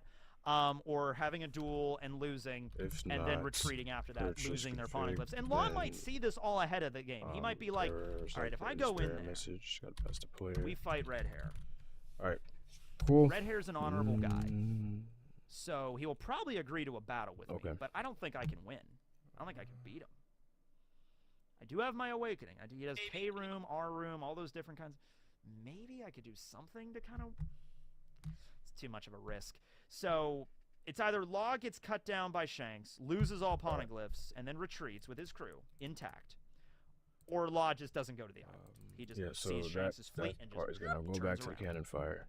Those are the two most likely. That would mean that each cannon would have to have some sort of. I really don't see it likely where Law duels Shanks and wins and gets on Shanks' good side. I don't really see that happening all too much. Possibilities there a little bit. But I don't really see it. Somebody else sees another outcome? Let me know, please, because I love doing these what-ifs kind of things. Okay, so that's Law. So now let's move on to Kid's crew. What happens when Kid goes to Egghead Island? All right, well, very different stuff. To suffice to say, a different outcome. First and foremost, does Kid rescue Bonnie? I think. Because when it comes to the Straw Hats, it's an immediate thing. Like, Sanji's like, oh, there is a woman in trouble. Let's save her. And Luffy goes to save her. I want to just do like the data. Law sees a drowning child. It's like, obviously, I'm going to save her, right? Would Kid save a drowning child, though? Would he be like, shooter ship? Kid's just like, that has nothing to do with us. And just keep moving on. Like, cannon? Just like. So is the model? Now to be fair, Kid is a very violent guy. We've never seen Kid, well, straight up kill a kid. We've never seen Kid kill a child, all right? Or be callous toward the death of a child. In fact, if you know anything about Kid's backstory, growing up in the South, they lived in an environment which was pretty brutal growing up. And Kid and Killer's, like childhood crush they had, whose name was Victoria. they named the ship Victoria Punk Cannon after model. her. She died because of that environment of like these gangs controlling the island. Okay, so Kid and Killer, Heat and Wire basically became the heads of their own gangs, got together and then fought against the leaders of the island, like the dictatorship of the island, and brought them down. Okay, so I think honestly, Kid would probably have sympathy for like a drowning child and would probably save Bonnie. And then once again, I don't think it's a situation like with Luffy, Chopper, and Jinbei where they all get separated, because Luffy kind of jumps into things without thinking, because that's just what Luffy does. Kid though has, I mean, he could just honestly, we've never seen him do this, but he probably could. He could honestly just use his magnet fruit. He has a metal prosthetic arm. He could just deattach his hand. All right, so we need to check if they even have any. Grab Bonnie and then just like attract back and on the ship easy, kind of like a grappling arm, just kind of like, and then pull Bonnie onto the ship right there.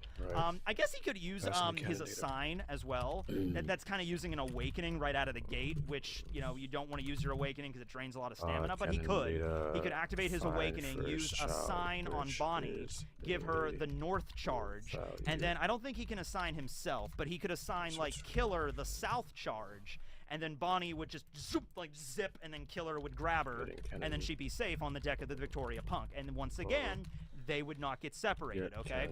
So once again, you have a situation similar to Law, where they rescue Bonnie. This is kind of like a choose-your-own-adventure game. Like, do you rescue the child? Yes or no?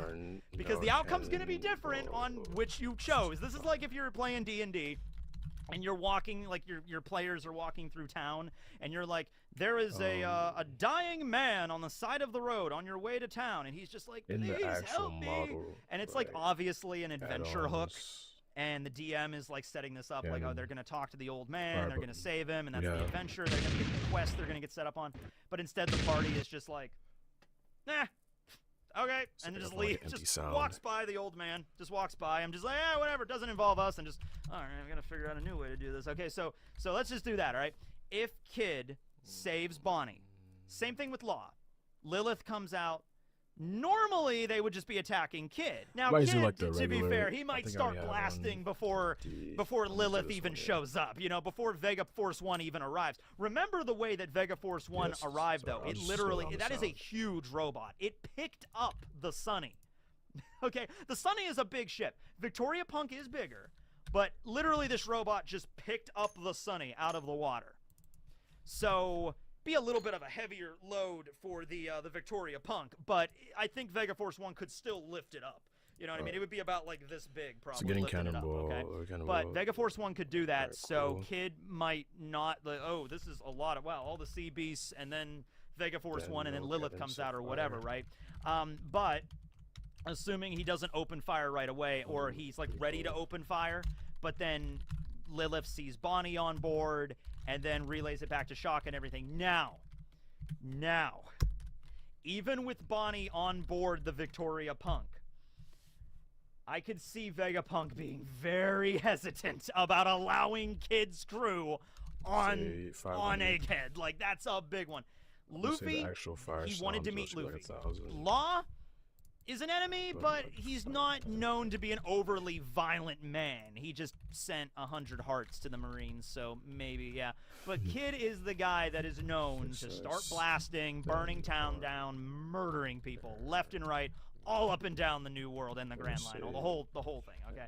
From the South Blue to the Paradise side of the Grand Line to the New World side, Kid has left a body count, okay? Yeah.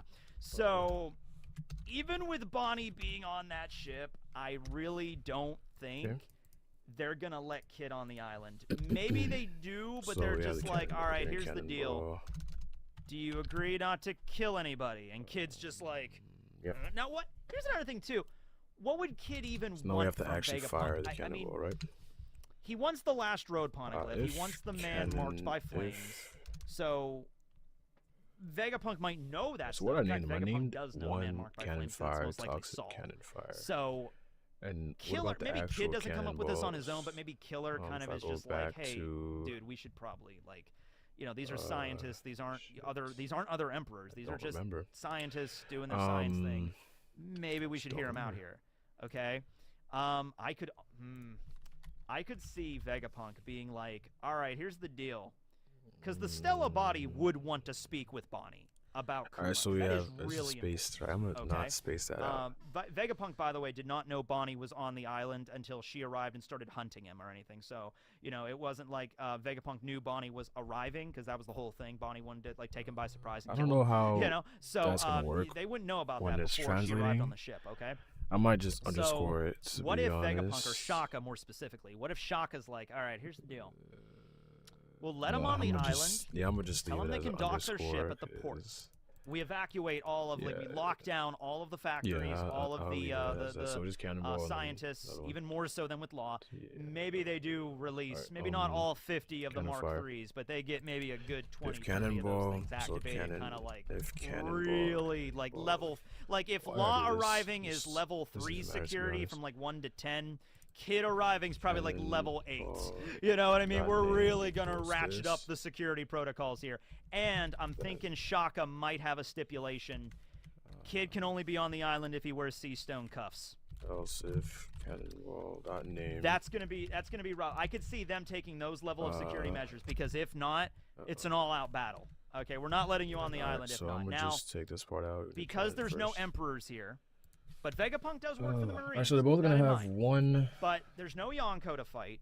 One. Killer might be the voice function. of reason here to Kid, as he Dude, usually Cannon- is. Killer might be like, hey, Cannon fire. you want to talk to Vegapunk? He's the smartest Cannon man in fire, the world, dude. Squirrel He might alert, actually know fire, some stuff and then here. when it He just might fire know stuff about. He everything, might know where the so fourth do- road poneglyph is. He might know how to decipher these things. Shooter He might even know equals where the island. He might know shooter, where Laugh ship Tale is, equals dude. ship. This is an opportunity we should Cannon not pass model up. equals cannon Okay. The model. situation when Kid arrived at Elbaf with Shanks, it's like Shanks is an emperor. we do you know, data stuff. We Kid, don't you know, let them he has do the same data bounty stuff, as an right? emperor, So but he's same not an with emperor. this. That's really hurt. That's Cannon hurting model for him. should He have wants its to own prove himself. settings It's like for Shanks the is really speed strong. and Also, stuff. you know, Kid has a vendetta against Shanks. Same 'cause thing that's how for he this lost when the he arm was against, I think, toxic, Ben though. Beckman. Toxic. Cannon. So that's Fire. why, you know, Kid opened up with Alright, just like, so I'm fire and blasting all of cannon. Shanks' crew, right? Shanks isn't here. And then we're gonna Blackbeard's not here. do, Luffy's not here. Law's not here. It's just Kid and removing Vegapunk. Cannonball. Killer might be able to So speak I'm to gonna him. say It's like, let's hear him out. Uh-oh. It's a big sure. if. I get it. It's a big if. Alright, it's really But if valuable, Killer you is know, able to doesn't talk matter. Kid down, Alright, so maybe now we're Kid gonna puts do on sea stone cuffs. cannon Killer doesn't have a fire devil fruit, but maybe event he'll wear cuffs connect just out of, function. you know, Okay, so like this is honor. where things The are gonna rest get of a the crew bit stay on the Victoria Punk at the well, docks, not difficult, but surrounded let's by connect the Mark on IIIs. cannon fire Like request. they're there, like at the docks, forgot like the event. this, So you know, with their events lasers and stuff checking. pointed right at the Victoria Punk. Like, If you guys not, try type anything. of params table. We're sinking your equals ship. table All right. and return. Kid, Killer, return, maybe and Heater if Wire, not, maybe a couple of the parental other high-ranking event members of the crew, equals cannon and fire, Bonnie go and and meet return, with and Vegapunk. Okay, but it's very tense Okay. here. In fact, I don't see Kid stopping Bonnie from going after now we Vegapunk. go into So that would actually be really funny if Bonnie immediately sees Vegapunk and starts going to stab him, and Kid's there, and he's just like, "Yeah, you were worried about me. She's the crazy one. She's the one that wants to kill the guy." You know what I mean? Like, you were worried about us. We're not going to start shit. She's the one that has the murder, you know, the murder thoughts for old man Vegapunk over there, No, right? when it So that would goes actually to be really funny. cannon That might be a fire. scenario. I don't know how that would go, right? But, you know, even despite that, I don't see it going down so where this is where Kid and Vegapunk kind of just hit it off, you know, Stuff where Vegapunk fabricated, asks Eustace no Kid for a record ride future out of storage Egghead. I don't see that going down. So I mean, But once again, eventually the Yes, Cypher sir, Poles show up. replicated. But this time it's different. They have the Mark IIIs activated and ready So to what I go. can do, Maybe I the can Seraphim as make- well. Maybe they even I have can like make S each Hawk or S cannon- Shark escorting Yeah, I can do Kid that, I can and do that. Bonnie Let's just- and let's Killer focus, and Heat and focus. Wire into the all island. right. So Okay, to kind of just we be have like, replicator storage. make sure you don't we're gonna try need a couple of anything, right? modules. Okay, I'm something gonna just like do that. basic Very likely, helpers very possible that too. could happen. Local, basic, Lucci and basic Kaku and Stussy helpers. show up. But the Mark library. IIIs are all ready to go, and they're already fighting them. Okay, so they're not Modules, activated later; they're library, activated basic. now.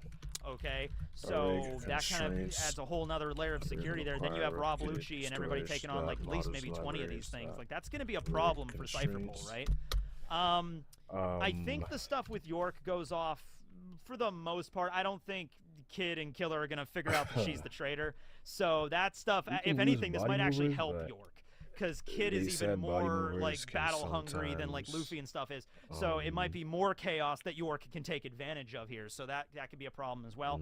I don't see Vegapunk sharing his dream of the internet with If I wanna add the Kid or slow, anything like slow that. I don't fruit, see that I would happening, have right? to add a body The mover. Marines will eventually show up. Kizaru's eventually showing I mean, up. I can just add that in Seraphim projectiles. eventually Okay, so taking yeah, control of. So maybe you have a scene where it's kind of like with Lucci and Kaku asking to be released from their handcuffs. Maybe Killer and Kid are just like, release us from our cuffs, Vegapunk, if you want us to fight and not die. And so maybe Shaka releases them and then they fight against the Seraphim. Maybe that would be cool. That would be fun. That'd be interesting. But that's if they save Bonnie. If they don't save Bonnie, there's no reason Vegapunk would let them on the island. Okay. There's no way. And if Kid attempted to get on the island by force, Frontier Dome's going up, laser cannons activated, full, security measures are taken, Mark 3s are activated, S-Hawk, S-Shark, they're all just heading out. They can fly, they have the Lunarian wings, fly off into the ocean, Sea Beasts are launching laser attacks, you know what I mean? Vega Force 1 punches, pretty much. It's the kind of the same thing that happens at there. Now, with the difference, Kid could take out, he can use his assign and drag everybody in, so the Sea Beast might be able to get, disabled with that. Vega Force 1 might be pulled in, but it can also crush the Victoria Punk before it even has that problem. I think the Vega Force 1 can tank 1 or 2 shots from Damn Punk. I think it can at least take out the ship before that. Full security protocols, all of Mark 3's activated, all of the Seraphim fighting against Kid.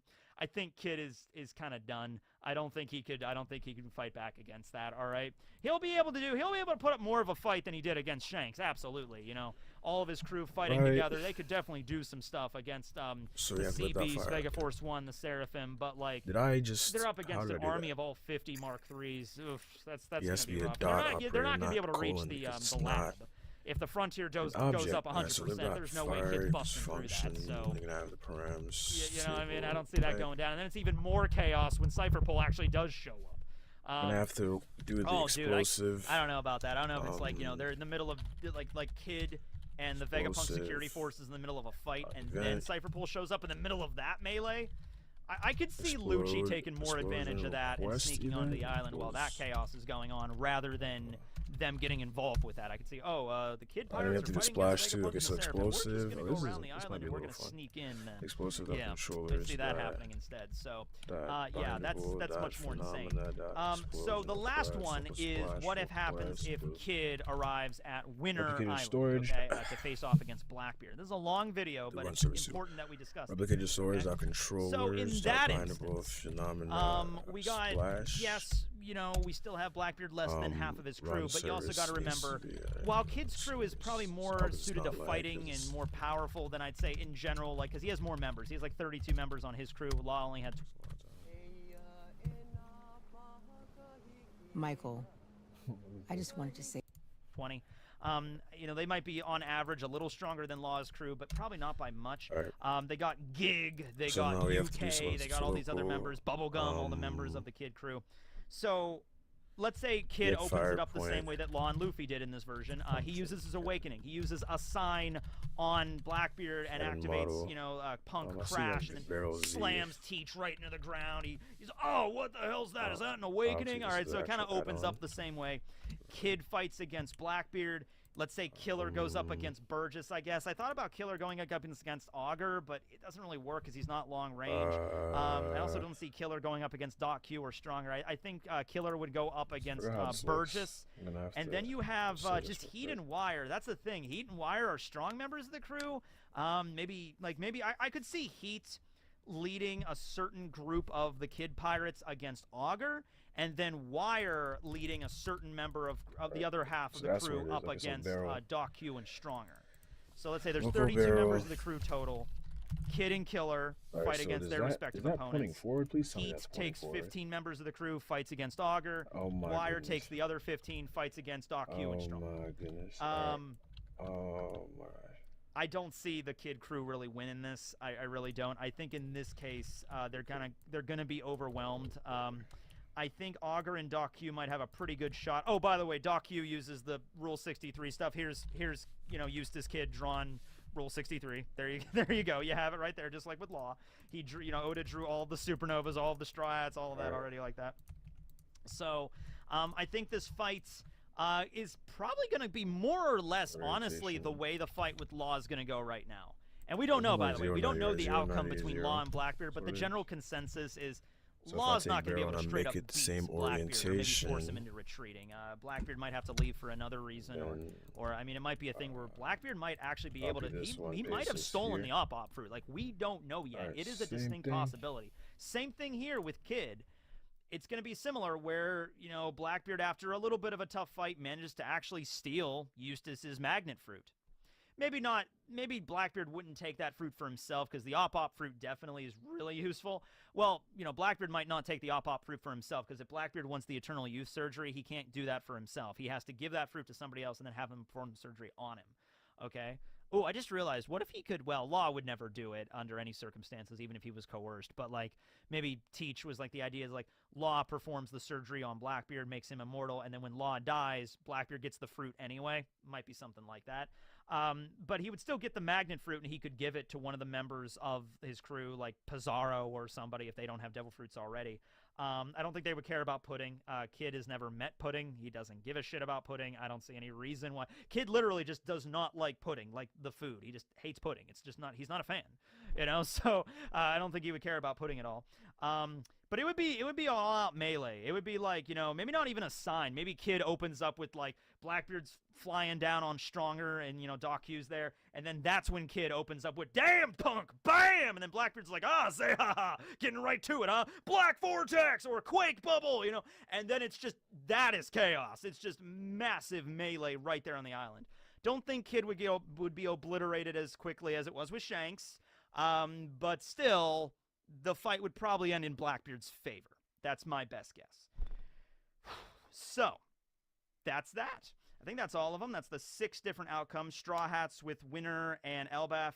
Law on Egghead and Elbaf. And then Kid on Winter Island and Egghead. So there it is. Don't have any snake facts for you today because it was a rather long video. But I hope you enjoyed. And I hope you, you know, comment down below and talk about, like, other outcomes. Because the fun thing about What Ifs is just, like, this is obviously just one perspective that I arrived at. There's plenty of other perspectives out there, so let me know how you feel about that down below. Also, bonus points to whoever can figure out what video game I was referencing at the beginning of this video with the intro. It's a video game it's a video game based off of an old cartoon from the early 90s. That's all I'm going to say. I played it a lot when I was growing up, but it's based off a real video game. It's actually fairly fun. So, yeah, let me know if you got the reference on that one. I'm actually interested because that's kind of an obscure one, but bonus points. You get a cookie if you guess it right. All right, later, everybody. Teching, signing out.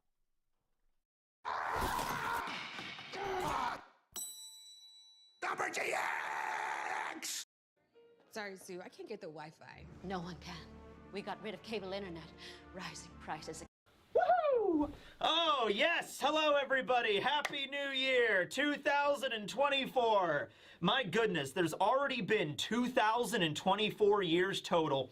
Time flies, I'll tell you what. Anyway, hope everyone had a really good holiday season, enjoyed the break, but now it's time for us to get back on that One Piece train. Everybody back on! Come on! Watch for the closing doors. We're pulling out of the station. This year in One Piece, pay attention, because we're gonna be going to Elbaf. Probably, and then Shanks is gonna do some stuff there, maybe, and Buggy, Crocodile, and Mihawk are gonna team up with Law, and they're gonna make an even better cross guild with Beppo as the new mascot. All of this and more coming up this year in One Piece. We look to the past as we head for the future. Yeah, that was poignant and really poetic. Did I just pull that out of my butt? Where did I get? Oh, wait, no. You know what that's from? That's from the English dub opening of Digimon Frontier, which, by the way, hot take, I don't know, is the best Digimon season of all. It's the one where they actually turn into the Digimon. It's great. But anyway, yeah, wise words from Digimon Frontier. You know, it's up there with, like, Shakespeare as the greatest literary works of our time. Anyway, what were we talking about? Oh, yeah, One Piece. All right, this will be One Piece, chapter 1104 review, titled, Thank You, Daddy. You know what? Before we even get to the cover spread and then we get to the chapter, I just have to, I want to bring this up really quick because it's something I have noticed, right? These are the titles of the last few chapters of One Piece, okay? So this one was Thank You, Daddy. Then last time we had I'm Sorry, Daddy. And then before that we had Kuma's Life. And then before that we had To Bonnie. And then before that we had Thank You, Bonnie. I'm just noticing it, reviewing it every week. Well, I know we just got done with a break, but reviewing it every week, I'm just like, well, a lot of these chapter titles are kind of like vaguely similar, like, you know, but it makes sense because they are like letters and, you know, stuff written between Bonnie and Kuma, like from that perspective. But I just wanted to address that. All right, so the cover page is actually really adorable. It's Sanji in a restaurant, and there's two mice, and one of the mice is proposing to another mouse, and it looks like she accepts, so that's fantastic. And Sanji is there with a wedding cake, and I think the cake is like modeled after the cake he made for Big Mom. So not a wedding cake, I guess an engagement cake. Is that a thing? Well, it is now. So Sanji's like, congratulations, Mr. Mouse and Mrs. Mouse. Here's your cake. You know, it's like from the hit movie Ratatouille. It's been a while since I've seen Ratatouille. I remember the mouse's name was Remy. Did the mouse have a love interest in that movie? I remember the guy did. There was like a love interest there, but I don't remember if like the mouse, if the rat had, if Remy had a love interest, and at one point he, you know, proposed to. I don't know. There needs to be a sequel to Ratatouille, and that's what they need to do. Okay, but anyway, that's fantastic. Very, very cute cover page. All right, so we move on from the cute cover page to Kuma bringing the pain. Yeah, and it's great because we literally have the scene right from the last chapter where, you know, Kuma shows up, protects Bonnie, takes his hockeyed up fist, which apparently he can still do even though he's a robot, and he charges that up and he goes right for Saturn, right? And it's almost like time dilates. It's like the scene in One Punch Man where Genos and Saitama are sparring, and then Genos is like, give me your strongest punch, and then like time slows down as Genos like sees the giant death punch, and then you just have the kanji for death, like she over it, like boom, you know, it's kind of like that, right? Where Saturn is there and he's just like, and he, like, this is the last thing that anybody was expecting. This was the last thing that Vegapunk expected, Bonnie expected, Saturn expected, and we even get some perspective from Vegapunk here in a little bit, where he's like, even like, I don't even know how this is happening, and I'm a scientist, right? So you have a shot where Saturn is just staring at Kuma, just like, and then you have a flashback. Now, I originally thought the flashback was from the perspective of Saturn, because it begins with Kuma being a little kid on God Valley as he met with Saturn, you know, like 38 years ago. Where Saturn is like, you are a buccaneer. You can either live as a slave or you die. Such is the fate of those of your ilk. You know, so I thought it was from like, you know, like Kuma lands, and then that, you know, reminds Saturn of the last time he saw him, you know, at God Valley as a kid, and that was the perspective. But no, we get the flashback from Kuma's perspective. So I don't know if this is just to remind the audience of like, hey, remember all that messed up stuff that happened to Kuma? Just wanted to throw that at you one more time as Saturn just gets punched in the face at like Mach 6. You know, it's gonna be fantastic, okay? Or another way you could interpret this is that Kuma, he still does have some of his personality, some of his will, some of his memories in there, and like maybe it's very distorted, but like this is flashing in front of him as he's like going to punch Saturn, you know? It's like he sees a flash of his dad all covered in blood and telling him, you know, he's like, oh, your mother's gone, but she's in a better place now, and then has a flash of Ginny, and then a flash of the Den Den Mushi as Ginny says her final goodbye to Kuma, and then Kuma at the church with baby Bonnie. So I imagine that Kuma is seeing all this in his like database or whatever. It's just like very staticky and just as he's just like, you know, terminate, exterminate, you know? So Bonnie is there, she's crying, and it's so crazy because like Kuma is still, like we have a shot of Saturn who's like, Vegapunk, what is the meaning of this? How is Kuma still alive? I activated his self-destruct mechanism days ago. How is he still moving? And Saturn still manages to get all of that out as Kuma is still, he's like still like, Vegapunk, what's the meaning of this? I activated his self-destruct mechanism days ago. How could he be? Boom! and that's when the punch finally connects. So a little bit of cinematic timing there. Now, this does bring up something really important, though. It's like, okay, we talked about Vegapunk installing an explosive into Kuma.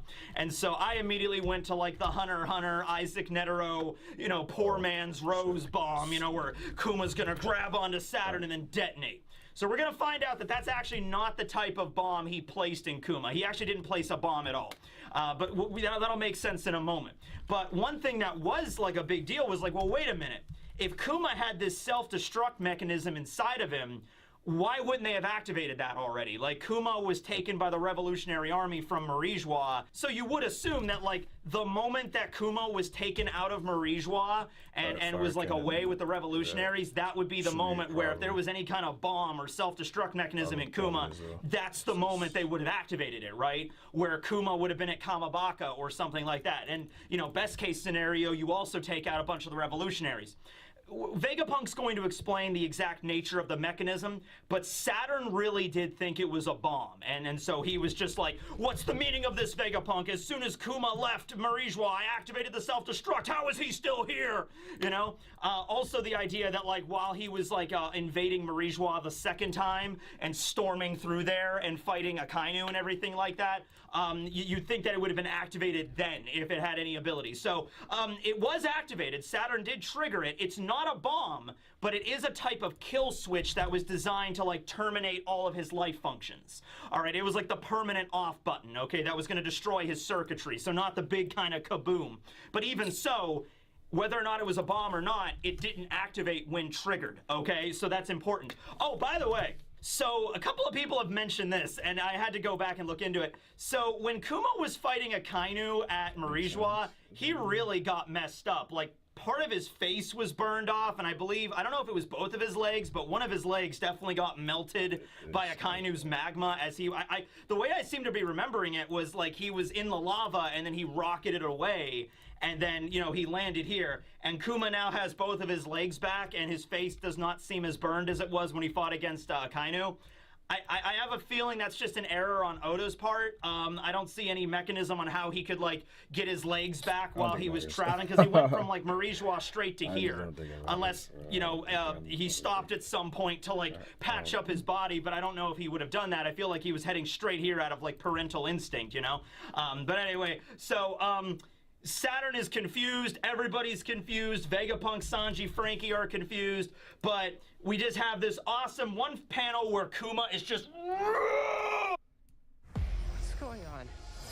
I'm not from this world. And then double page spread where you see the fist finally entering Saturn's face, like, ugh. Now, there is a shot where it's not the same thing that happens with Charlos, although it is reminiscent of that. By the way, I would love, now that we've done this with Saturn, can we just have a scene, a double-page spread of every member of the Gorosei getting punched in the face? That would be fantastic. Those are goals for the end of One Piece.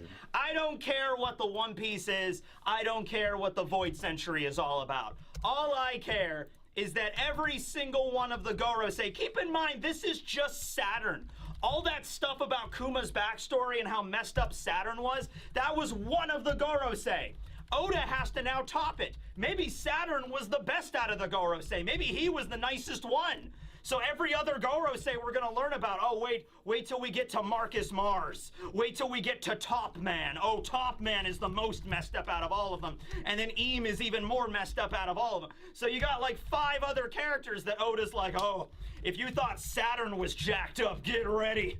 And then every single time we learn about a horrible thing that one of the Gorosei has done to a character that we love, can they just get punched in the face really hard or slashed up or hit with a cannon or something? That would be nice, right? Anyway, so Saturn, though, as he's getting punched in the face, as his face is going like concave, he does kind of like open his eyes and he's kind of like, he kind of like steals himself a little bit, but it's not going to stop the force of this punch, right? This is the punch of fate. This is the punch of everything you've taken away from Kuma and Ginny and Bonnie. This is the punch of a happy family that has been torn asunder, you son of a bitch. You know, it's going for it, right? So Kuma hits him, and he goes down and goes flying across the pavement. Like, he hits the ground, like the street, and then proceeds to like skid all the way on the concrete, like into a series of buildings on Egghead that all fall down at once, like 3 big ass buildings just all land on top of Saturn. And he's bleeding. He got an arm blown off. One of his spider legs got blown off. Oh man, that was nice. It's, as we're gonna see at the end of the chapter, it's not gonna matter much because Saturn can heal. We already knew that. But man, was that cathartic. Okay, so Saturn, one of his horns got snapped off. Oh my goodness. Like the whole town itself like collapsed on the guy. And so all the Marines that are there are like, what just happened? Now these are the Marines that aren't Vice Admiral class, so they're kind of like hanging out on the outskirts. So all they see is like a big explosion in the distance. Like, oh, what's going on there? Can we go check that out, or are we still not allowed to go look into it? Then we cut to the Vice Admirals and the Rear Admirals that are watching the battle, and they're just like, a slave just punched one of the Gorosei? This is unprecedented. Somebody help Saint Saturn. Oh my goodness. I don't think this has like ever happened. Like the Gorosei hardly ever leave their rooms. I don't think this is an unprecedented moment. You know, like the Celestial Dragon hit and run incident when Luffy punched Charlos. I mean, that was bad enough, but from the perspective, like they are like just like their jaws are like hitting the ground of like, oh my God, what? Huh? This can't happen! Because Saturn has now been sent flying off into the town and is buried under like several tons of rubble, Frankie, Sanji, Vegapunk, they can all move again. It probably has something to do with either being directly within Saturn's presence or his vision. I think it's more of the presence, because I don't think Saturn was keeping eye contact with all of them at once, because he was like focused on Bonnie for a little while there. So I think it's like whenever like he sees you and like locks you up and then you're in his perimeter, you're stuck, okay, with whatever power he has. But he doesn't have to keep on direct, you know, vision, like seeing you like directly. But then once he gets knocked away, once you're out of his area of effect, then you can move again, all right? So, you know, obviously, Sanji, Frankie, Atlas, they all get up and they immediately start running over to Kuma and Bonnie. And like, Bonnie, are you okay? Are you okay? Oh my goodness, Kuma's here, okay. This is insane. Vegapunk is stunned. He's still not moving. Vegapunk can move now, but he's just like, this doesn't make any sense, Quasar. I couldn't install a bomb inside of Kuma. I just couldn't do it because I knew they would use him as a weapon. Because Vegapunk is like, okay, if I install, like, and you know Vegapunk could have installed like an A-bomb inside of Kuma, no problem. That could have been a very high yield, like, nuclear explosion, right? But he's like, if I install that inside of him, they're just gonna turn him into a, like, they'll send him at some nation and just detonate him, and then not only would Kuma be destroyed, but also an entire nation. So Vegapunk's like, I didn't have it in me to install an actual bomb into Kuma, but I did install a form of self-destruct, like a kill switch, okay?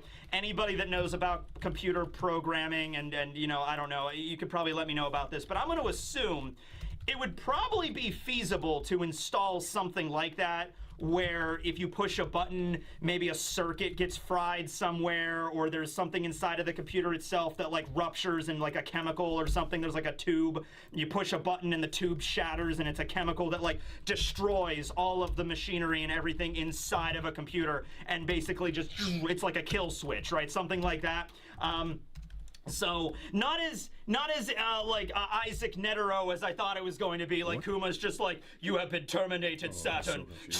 Boom, you know, something like that. But it's just like, it was supposed to be a button, and then obviously all of Kuma's like functions would cease, and he would just be a vegetable, as Vegapunk says. However, he's still surprised that, like, wait a minute, he activated it and it should have shut the body down completely, and yet it didn't happen.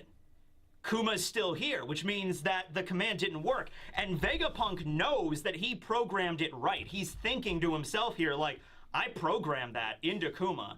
There should be no way that wouldn't happen. You press a button and his circuits shut down. Like, that's the way it should be.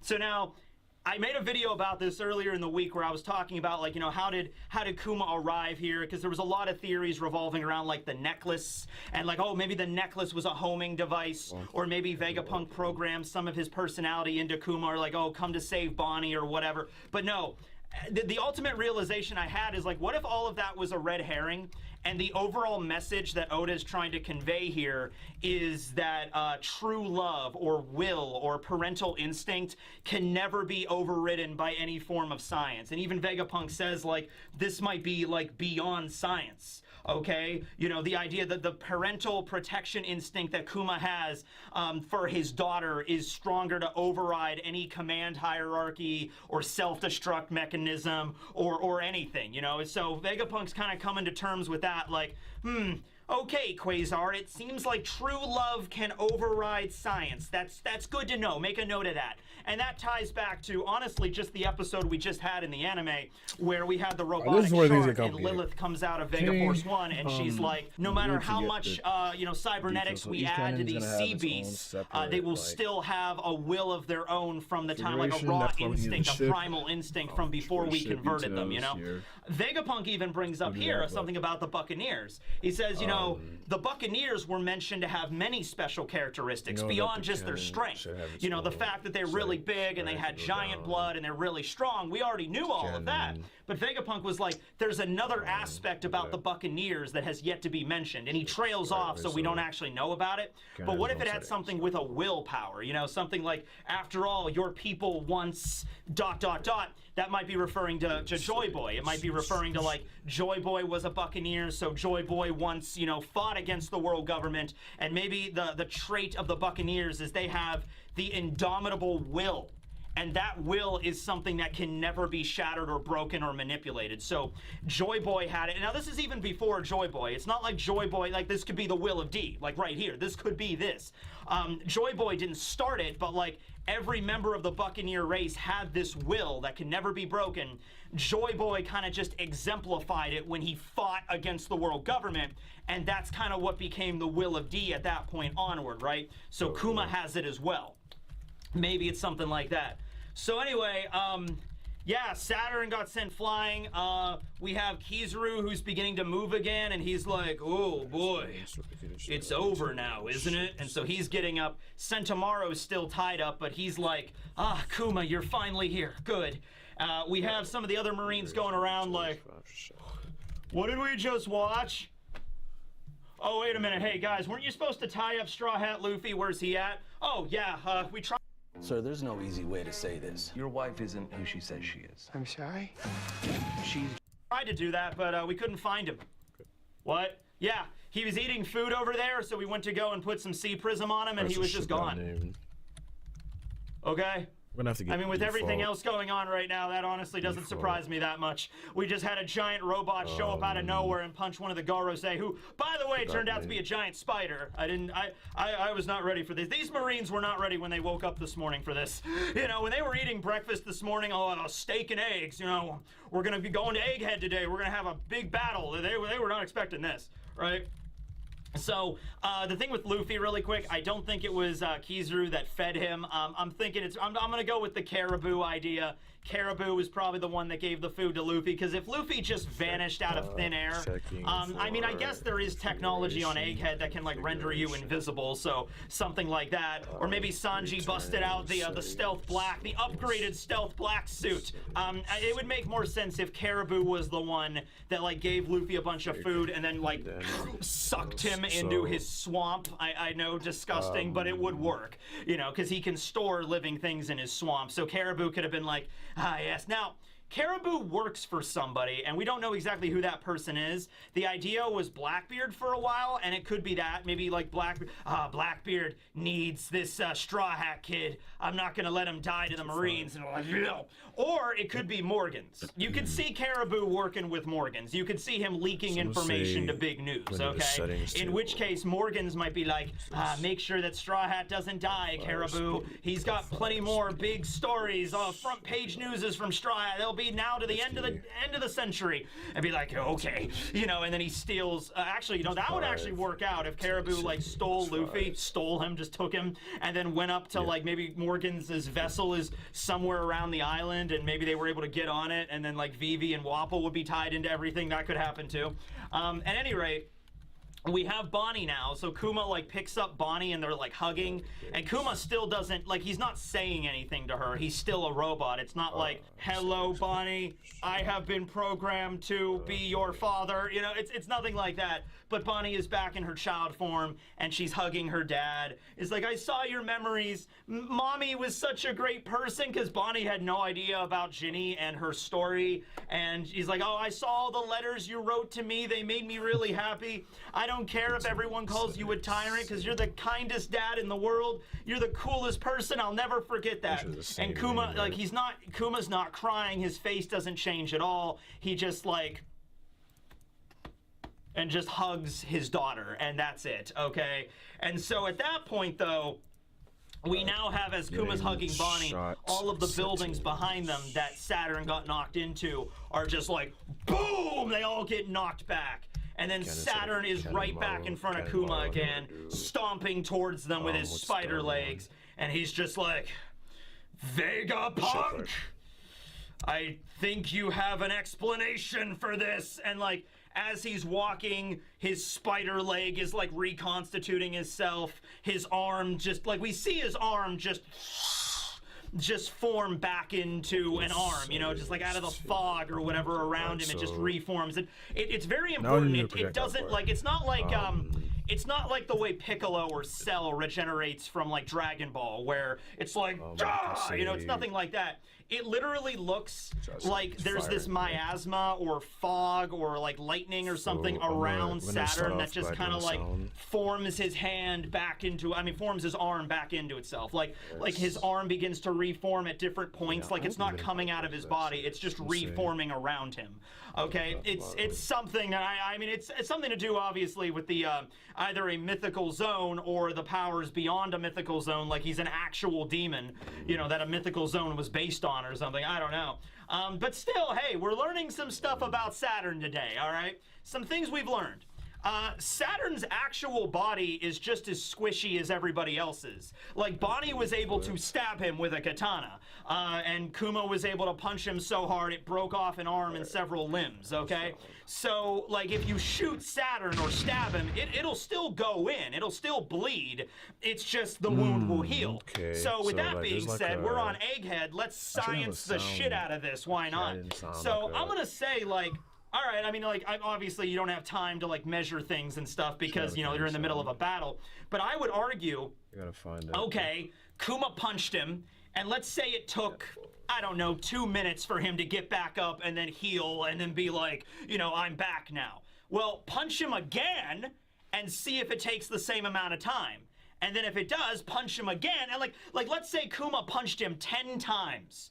Would he heal the same time every single time? Or would it take longer? Because if it takes longer, that means he's using up some kind of energy. Like, the first time he heals, it takes 2 minutes. The second time he gets punched, it takes 3. The, you know, 7th time, it takes like several, like 10 minutes or 15 minutes to heal. That means that he's burning through some kind of energy every time. Try attacking him from 2 different angles. Does he heal the same speed if he gets attacked from both sides? There's some science-y shit you can do with this, but you don't really have time to, like, test it out, right? Can we get Senku on this? Senku would show up and be like, all right, get excited. Sosuruze korewa. Let's do this. Yeah, like, that would be cool, right? Let's get Senku and Vegapunk working together. They could take down Saturn. I think that's a low diff at that point, you know? So Vegapunk does answer him. He's like, Vegapunk, what's the meaning of this? And Vegapunk's like, I guess it's just fair to say that love is the ultimate science. Love is the thing that breaks all science. And then you just have Saturn there as he's regrowing a limb, and he's just like, I see. You know, how to err is to human. How short-sighted of me. Humans always mess it up all the time. So he's always referring to himself as not human. So I'm wondering if, like, he used to be human, like, hundreds of years ago, and he's just given up his humanity, or he was never human to begin with. You know what I mean? Like, that's a question, right?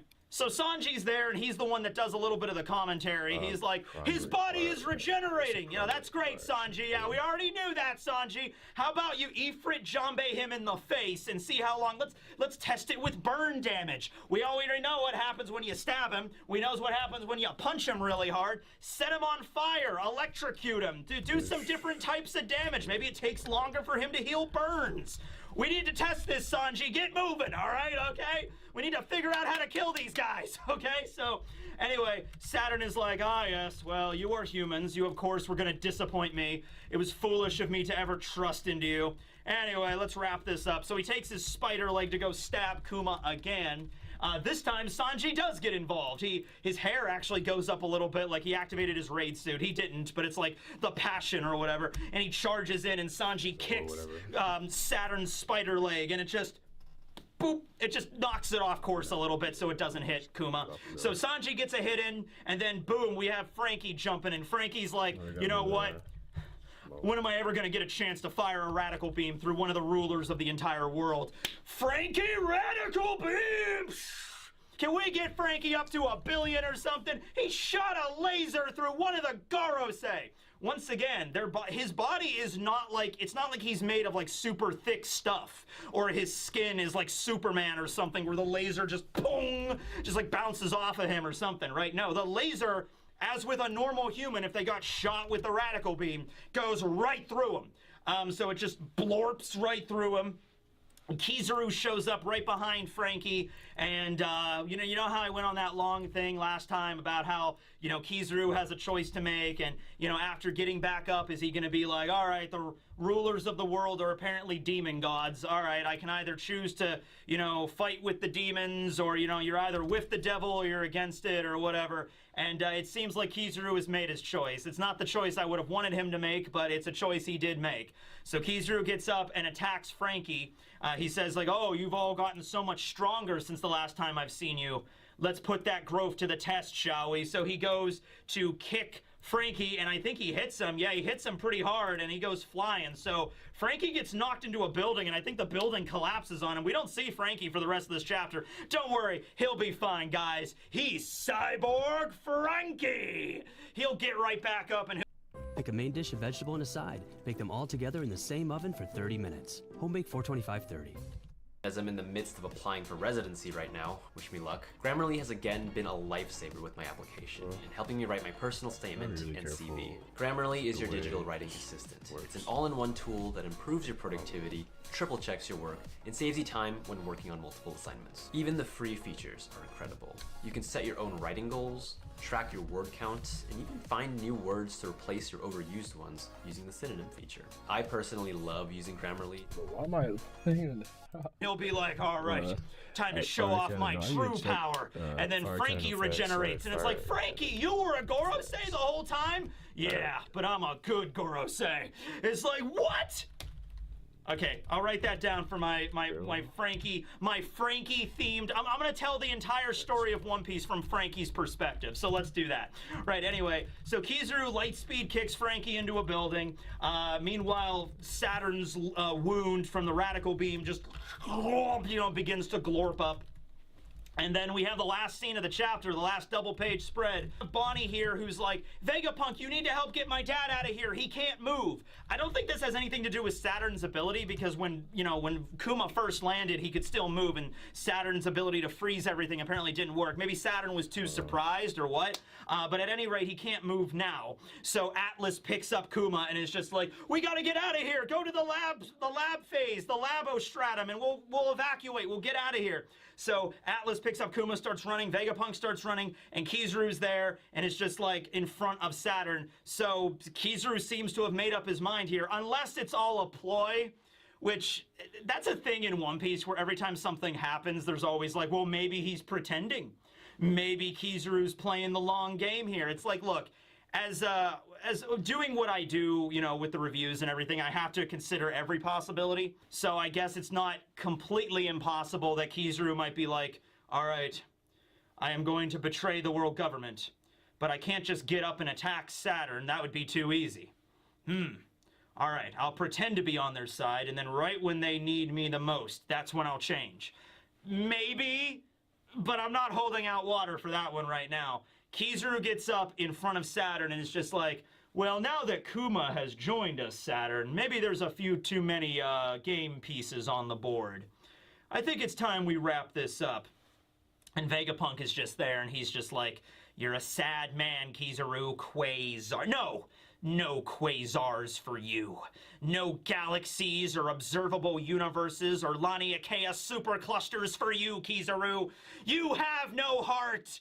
And then Kizaru's just, he takes his shades and he's like, I should have brought a darker pair of shades. I'm going to embarrass myself at this rate. And then finally, we have the last page of the chapter where Saturn initiates the Buster Call protocol. Buster Call has been authorized. By authority of the world government, this island is declared a threat to the entire world. A traitor who has studied the taboo secrets of the Void Century, the survivor of a bloodline that should be extinct in the Buccaneers, and a pirate that has awakened the power of God. This island has become completely infested. Burn it to the ground! End of chapter. No break next week. Remember, like, a normal Buster Call, I can't remember how many ships it was, but this is like 100, okay? This is way more than an ordinary Buster Call. I think a normal Buster Call is like 10 or 20 ships. This is several orders of magnitude bigger than that, all right? So this is going to be even more devastating than Ohara, more devastating than Enies Lobby, okay? Is Kizaru really on the side of the government, or is he gonna be like, actually, I was not this entire time. I was just pretending, you know? I would say I'm going with the idea that he's picked a side. You know, he's picked a side. With Luffy, I feel like Luffy has been taken by Caribou to another location, maybe to see Morgans, or maybe he's working on behalf of Blackbeard. Kuma, you know, like the true love and the parental instinct and everything was able to override most of the circuitry. He still doesn't have, like, his memories, though. He still can't be like, Bonnie, I missed you. It can't be anything like that, but he still is able to fight, at least. Well, maybe not, because he seemed to have locked up. Like, that last punch, like, locked up his servos or whatever, you know, so he can't really move. But, hey, Sanji kicked a spider leg, and Frankie fired a laser beam. I'm saying Frankie got the MVP of this chapter beyond Kuma. Kuma obviously had it, you know, from everything, but Frankie's got a good silver medal here. He's got a good number 2. All right, Frankie takes a number 2, and I would dare you to dispute that. Oh my goodness. But yeah, we understand a couple more things about Saturn. We know that he can take damage and he does bleed, but he just heals immediately. It doesn't heal, like, out of his body. We know that, like, when he loses an arm, like, if he were to lose a head, like, if Kuma were to just punch him, I mean, Kuma did punch him straight in the face. If his head were to just get blown off, maybe the head would just like swirl, like the gas or the electricity around him, or the smoke would just swirl around his neck, and then his head would just reform or something like that. So there's definitely some kind of magic going on here, but everything has an upper limit, you know what I mean? Yeah. But yeah, that's the chapter. No break, so we'll have another one next week, getting back into the schedule of things. Thanks for watching, everybody, and now we're getting into a Buster Call. So, you know, actually, with everything happening, the Buster Call is kind of like the... Oh, okay, we're doing a Buster Call, too. I mean, with everything, I mean, Saturn is here, Kizaru is here. I guess throw a Buster Call on top of that as well. Right, okay. But yeah, thanks for watching, everybody. This will be Tekking 101 signing out. Welcome to the new year. All right, cool. All right, so we're gonna just do this. Mobile games are going big. Play the... I believe that Dracula Mihawk was originally a member of the Red Hair Pirates. Maybe even the original first mate, up until Mihawk's ambition drove a wedge in their friendship and catalyzed a duel that would be felt the world over. My name's Hidden, and a year ago I made it very quickly. It's the reason tournament arcs are a staple of the genre, and rivals create this competition in spades because oftentimes they're also paired with an emotional investment. Oh, this is a good video, but the music to voice ratio is not, I can't even really hear. Which then vicariously, it's not gold. Yes, sad. Maybe just my headphones, I don't know.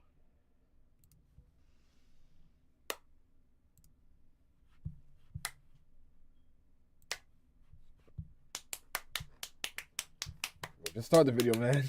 An isolated mountain cabin. cabin, Like, bro, and I'm like sitting I down. enjoy his one night, content, I'm but like, sometimes this is a he's nice, doing peaceful some environment. random I'm stuff. gonna draw up the list, Alright. you know, a list of like So, videos I want to do after I get back, after I fire like cannon. recharge my batteries a bit. And the very first thing that went on the list was Baroque Works videos. So here it is today. I made a lot of really cool graphics for it. It's going to be a lot of fun. But let's talk about how Baroque Works even started, because Baroque Works is really interesting. It is the first big criminal organization that the Straw Hats have to go up against. Of course, it's the first major organization they encounter upon arriving in the Grand Line, so it makes sense. Oda wanted to kind of mix things up. You know, in the East Blue, they did have threats. You know, Don Krieg was threatening. I mean, not very, but he was. Arlong was very threatening with his crew. But at the end of the day, they were just like pirate crews. And then you had Morgan, who was like a corrupt Marine official. Okay. But then you get to the Grand Line, and it's been talked about all throughout the East Blue. You do not mess with the Grand Line. The Grand Line is the pirate graveyard. Most ships that go there don't even make it there. They either smash against the Red Line or reverse mountain. This way is a gonna be giant weird. whale So that sinks them or we need more something. settings. But even if you make it into the Grand Line, there's a bunch of different dangerous I think we're things. gonna use Not a the least of regular which being the acceleration. weather. But there's also a lot of really strong pirates and groups out there in the Grand Line that kind of base their operations. Most of the vast majority of Devil Fruit users we see are in the Grand Line. Obviously, the gravity so the way that is Oda gonna kind of be introduces this is through Baroque Works. Okay, this criminal organization led up by one of the 7 warlords of the sea himself, Crocodile, or Mr. Zero. You know, I'm not a huge fan of James Bond movies. If I divide that by the speed, I think I've it's only like seen 50. Casino Royale. No, Skyfall. I saw Skyfall too. Skyfall was good. But I always compared Mr. Zero or Crocodile to like a smooth Bond villain. You know, because he always gives that impression. You know, he dresses very smartly, kind of like Beiji also in a sense, kind of like a crime boss sort of aesthetic.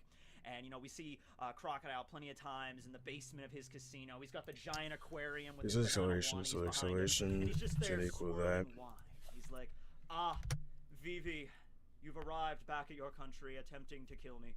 Unfortunately, you do not know that I also prepared a giant crocodile ready to devour your friends.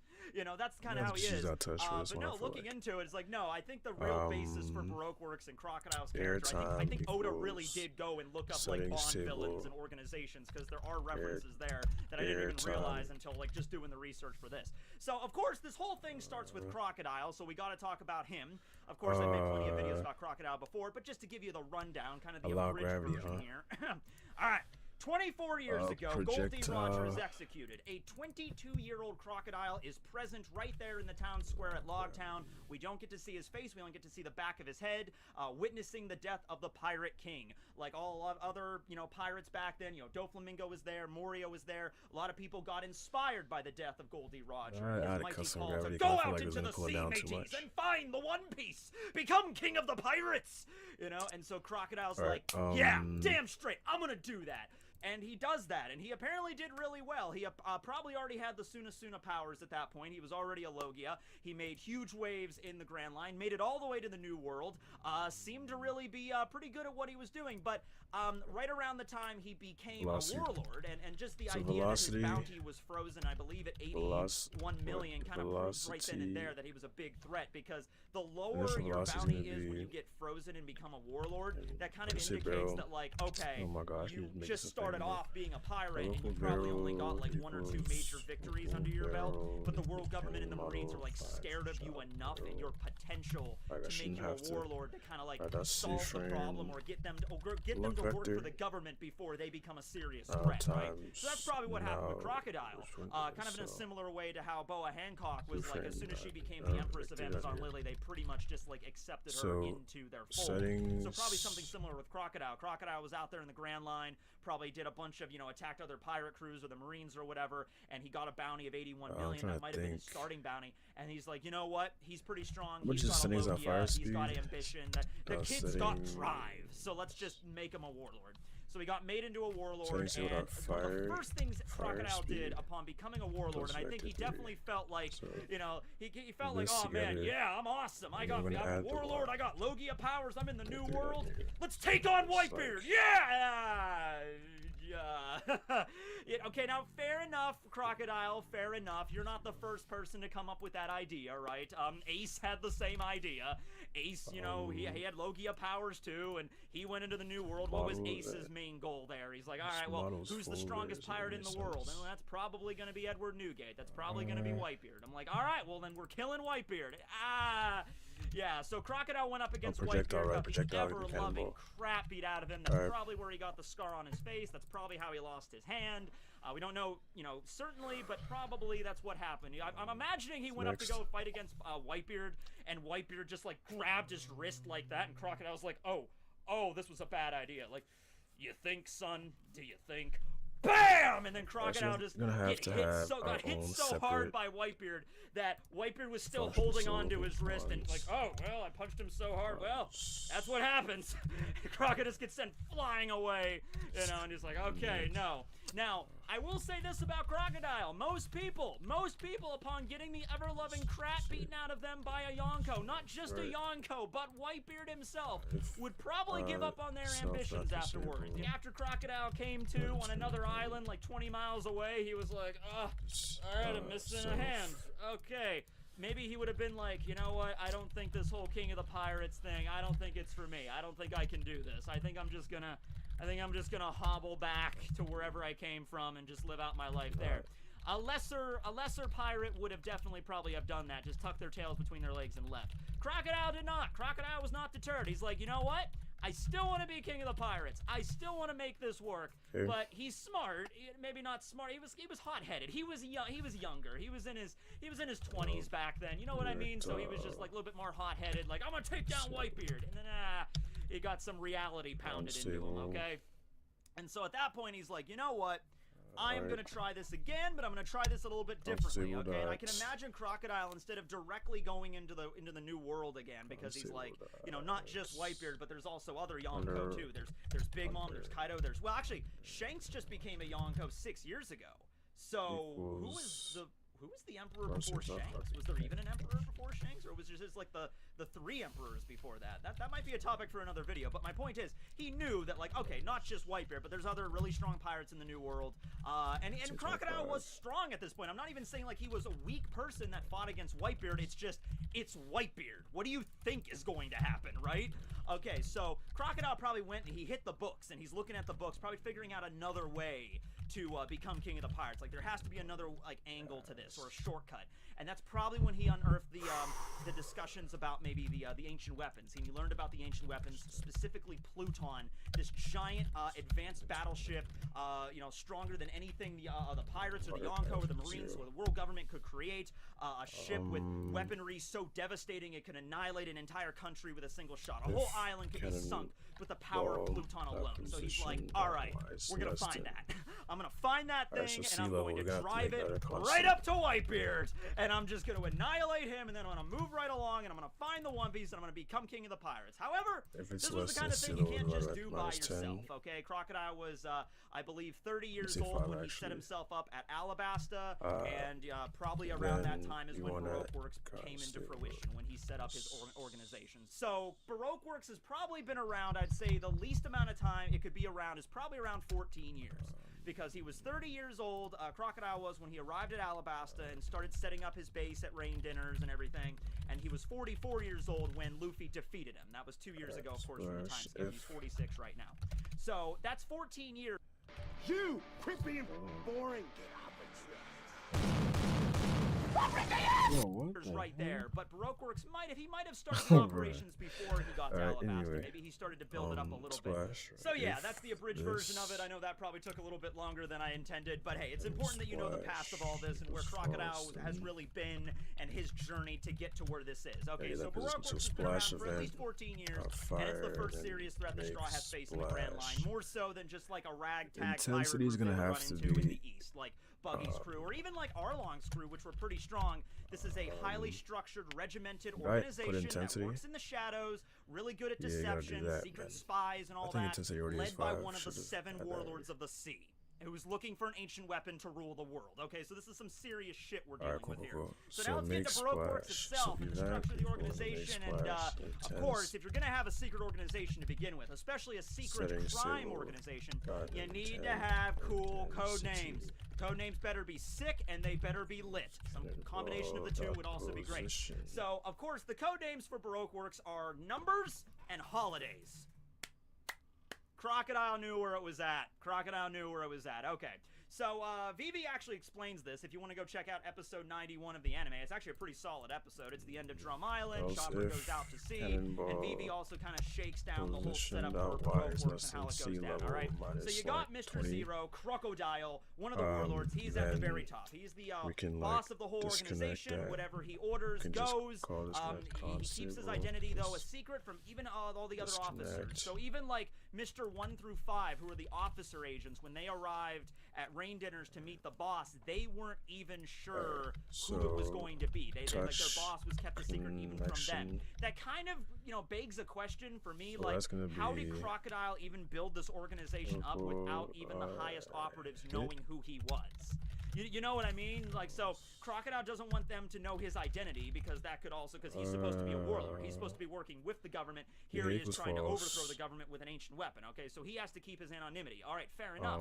But how did he recruit Daz Bones or Bon Clay or Gaudino just from the shadows? Like, did he literally just send out letters to, like, Daz Bones? Like, Daz Bones got a letter in the mail and says, you know, I am a very strong pirate, and I have a Logia power, and I'm setting up a criminal organization, and I would like you to be the Mr. 1 of that organization. And then Mr. 1, just like without any prompting or looking into who it was or how strong they really were, or if any of this stuff was even legit. Mr. 1's just in the West Blue. He was a bounty hunter at this point. He's just like, yeah, sounds cool. I think it was the code names. I really do. I think it was the code names at the end of the day. Like, if you got a letter in the mail and it said, you will now be Mr. 4 in this new organization I'm forming. Like, whoa, I get to have a code name. Cool. It's like Codenames Kids Next Door, right? It's just like, I'm number 4. Awesome.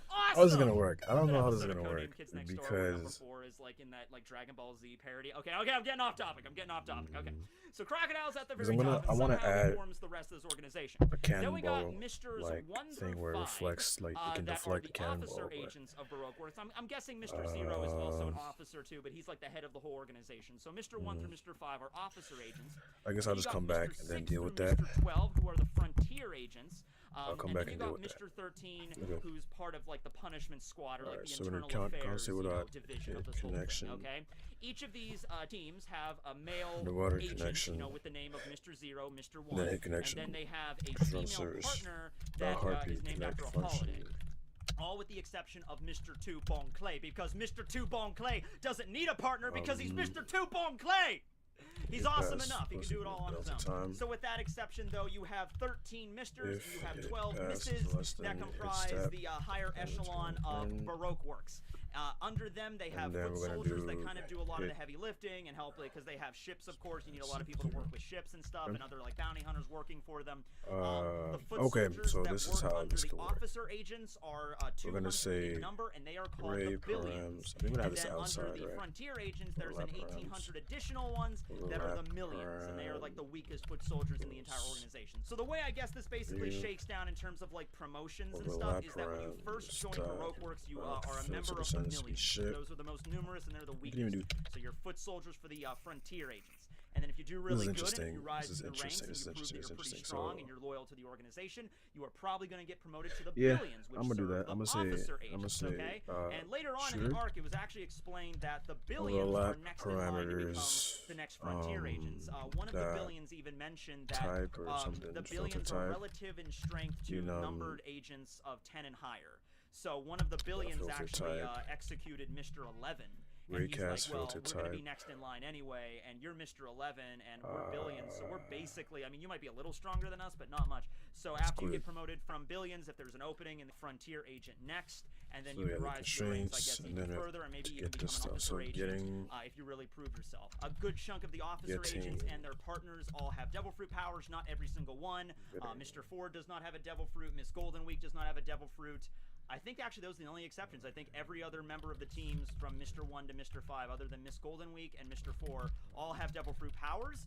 Yeah, Officer Agent is as high as you can get in the organization itself, but I guess only if there's like an opening in the slot, right? Okay, so that's how it basically shakes down there, and so yeah, the Officer Agents are of course given the most important jobs by Crocodile, and they're go out and really further his whole idea of finding Pluton or getting his hands on one of the poneglyphs and deciphering that and figuring out where Pluton is. Of course, some of the most important jobs are handled by the Officer Agents. The Frontier Agents' main job is fundraising, as Vivi put it. Their job is to fundraise, gain money for the organization, which makes sense. If you're going to have a secret criminal organization, there kind of has to be a flow of money coming in.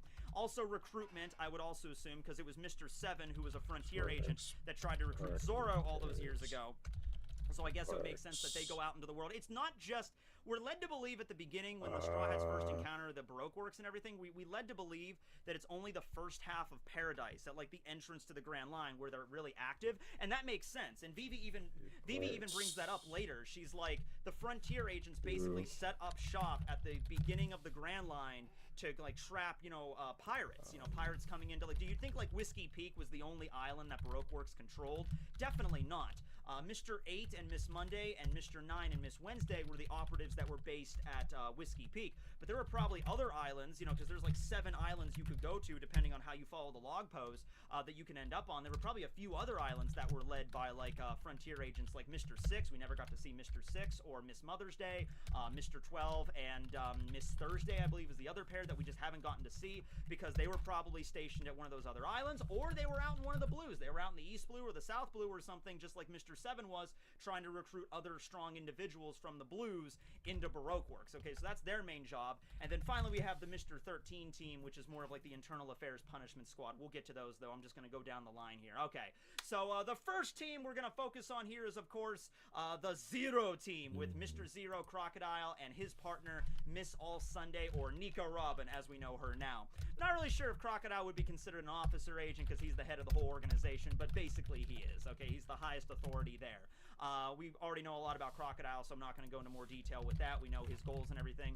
Miss All Sunday, or Robin, joined up with the organization 6 years ago. I'm not really sure if Crocodile had an assistant before Nico Robin joined up, but regardless, she's the best assistant that he could really ask for because she has the ability to read poneglyphs, and she was on the run from the government. Of course, we all know about Robin's backstory, and even with other pirate crews that she had joined throughout the years, they were always, attacked by the Marines and the world government because of her high bounty and her ability to read poneglyphs, and she's one of the devils from O'Hara. Baroque Works ended up failing as well, but I have to say, while working for Baroque Works, it was the secret, clandestine operation, and even Crocodile was like working secretly for the government while running it, so he had to make sure to keep all this stuff on the down low. So at least Robin, for a good 4 years there, at least had a place where she could rest safely. It was part of a criminal organization, and she was an enemy of the Straw Hats when they first showed up, but at least the world government wasn't chasing her around, so at least gave her some time to like catch her breath, so to speak. Also, she's been interested in reading poneglyphs, and Crocodile's goal was to find the poneglyphs. So it's for and she never intended to give Crocodile the location of Pluton anyway, but it's like, okay, if I follow this Mr. Zero Crocodile around, he might lead me to a poneglyph, and that could make me so we're gonna do one step closer to the Rio library. So Robin was kind of playing Crocodile the whole time. Crocodile finds out, tries to kill Nico Robin, but Luffy saves her, and then eventually ends up joining the Straw Hats. I think we all know a lot about these two individual characters, although I would like to see Robin bust out the sexy cowgirl Miss All Sunday outfit again. Robin doesn't really bring that up too much in the story. I would love that. Remember that scene like not last chapter, but a few chapters ago where she knocks Big Mom over the side with Delphinium or something? That would have been awesome. It's like, whoa, Robin, you're so cool. And Robin's like, I was literally the number 2 of a criminal organization for 4 years. Damn straight, I'm badass. And I'm like, yeah, Robin, you are. Cancel? Okay. So that's so we have pause, cancel, resume. I'm gonna say cancel. I think cancel is the right thing. Moving on, we got the Mr. 1 obviously you would have to have a ricochet, like a ricochet. From the West Blue, and his partner Miss Doublefinger, we're gonna have to Zala, ricochet. also known by her alias Paula when she was running the Spider Cafe, but her real name is poison spider. So let's say I add Gum Gum Balloon for rubber, right? There should be with a ricochet cannonballs. They weren't revealed in the actual story. Yeah, that'd be cool. So a lot of Bro, them I don't have wanna, themes. I'm tired Okay, of not every single team has a specific theme, but a lot of them do. Cancel. And the theme of the Mr. One And then team you're gonna have is to disconnect assassination, this as because well. they were both like regarded as bounty hunters or assassins, and then also is like a stabby, slicey kind of theme, because Mr. One has the super no meat, which allows him to turn any part of his body into steel blades, and Miss Doublefinger's ability is the Toge no meat, or the spike fruit that allows to create spikes anywhere on her bodies that she can use to like impale people. And so yeah, that makes sense why they would be right underneath Crocodile as the strongest team on the entire crew. Now Mr. One, of course, probably the most prominent bounty hunter I would say in this entire story, other than Zoro himself, because Zoro used to be a bounty hunter before he became a pirate, of course. But other than that, when I think of bounty hunter in One Piece, I think immediately of Daz Bones. And he's pretty cool. I mean, he really rose to notoriety while he was in the West. I think that's it. So we have intensity, position, and event. He was one of the most, like probably up until that point in the story, I think there's like splash or something. something. Because Zoro had to go through the whole thing of learning the voice of all things, learning observation hockey before observation. Oh, shooter. We gotta pass in the shooter and all that provoking stuff. Alright, so yeah, and the color of the explosion. Finally overcome it, uses Lion's Song, and then slices down Mr. One. Of course, a lot of the officer agents show back up again in Impel Down. I really love that scene in Impel Down when Crocodile was like going through level 4. And I have an idea. So because we might end up reusing the cannon fire. Need somebody that knows, is pretty strong, knows what they're doing. And then there's Mr. One. So we're gonna do this. We're gonna say color. Yes, you can bust me out of this hell, color like, equals this color, and so or he busts them out, and after Marineford and everything, Mr. One and Mr. Zero Crocodile, they go off into the new world. I want it to be a little bit orange. And like I said, Crocodile, he's a smart guy. So he tried the first time he tried to do this, he was just like rushing into the new world, got the crap beat out of him by Whitebeard.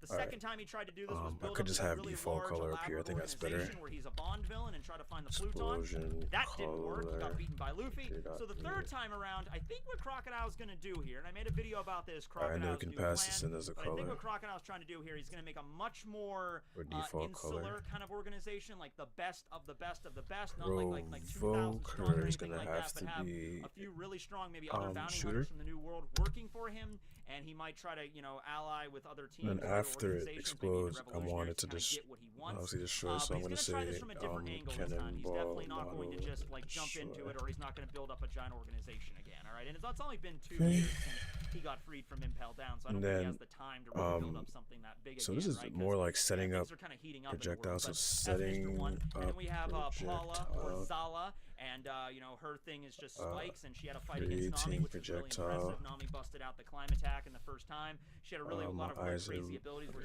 she can make, giant, mauls on her arm and, like giant spikes and clubs and just attack I'm gonna Nami. Or she had, that doping ability where she poke herself with her ability and just giant muscles just rip out of her. And oh my god, I knew it. Cannonball. Okay, damn, all right.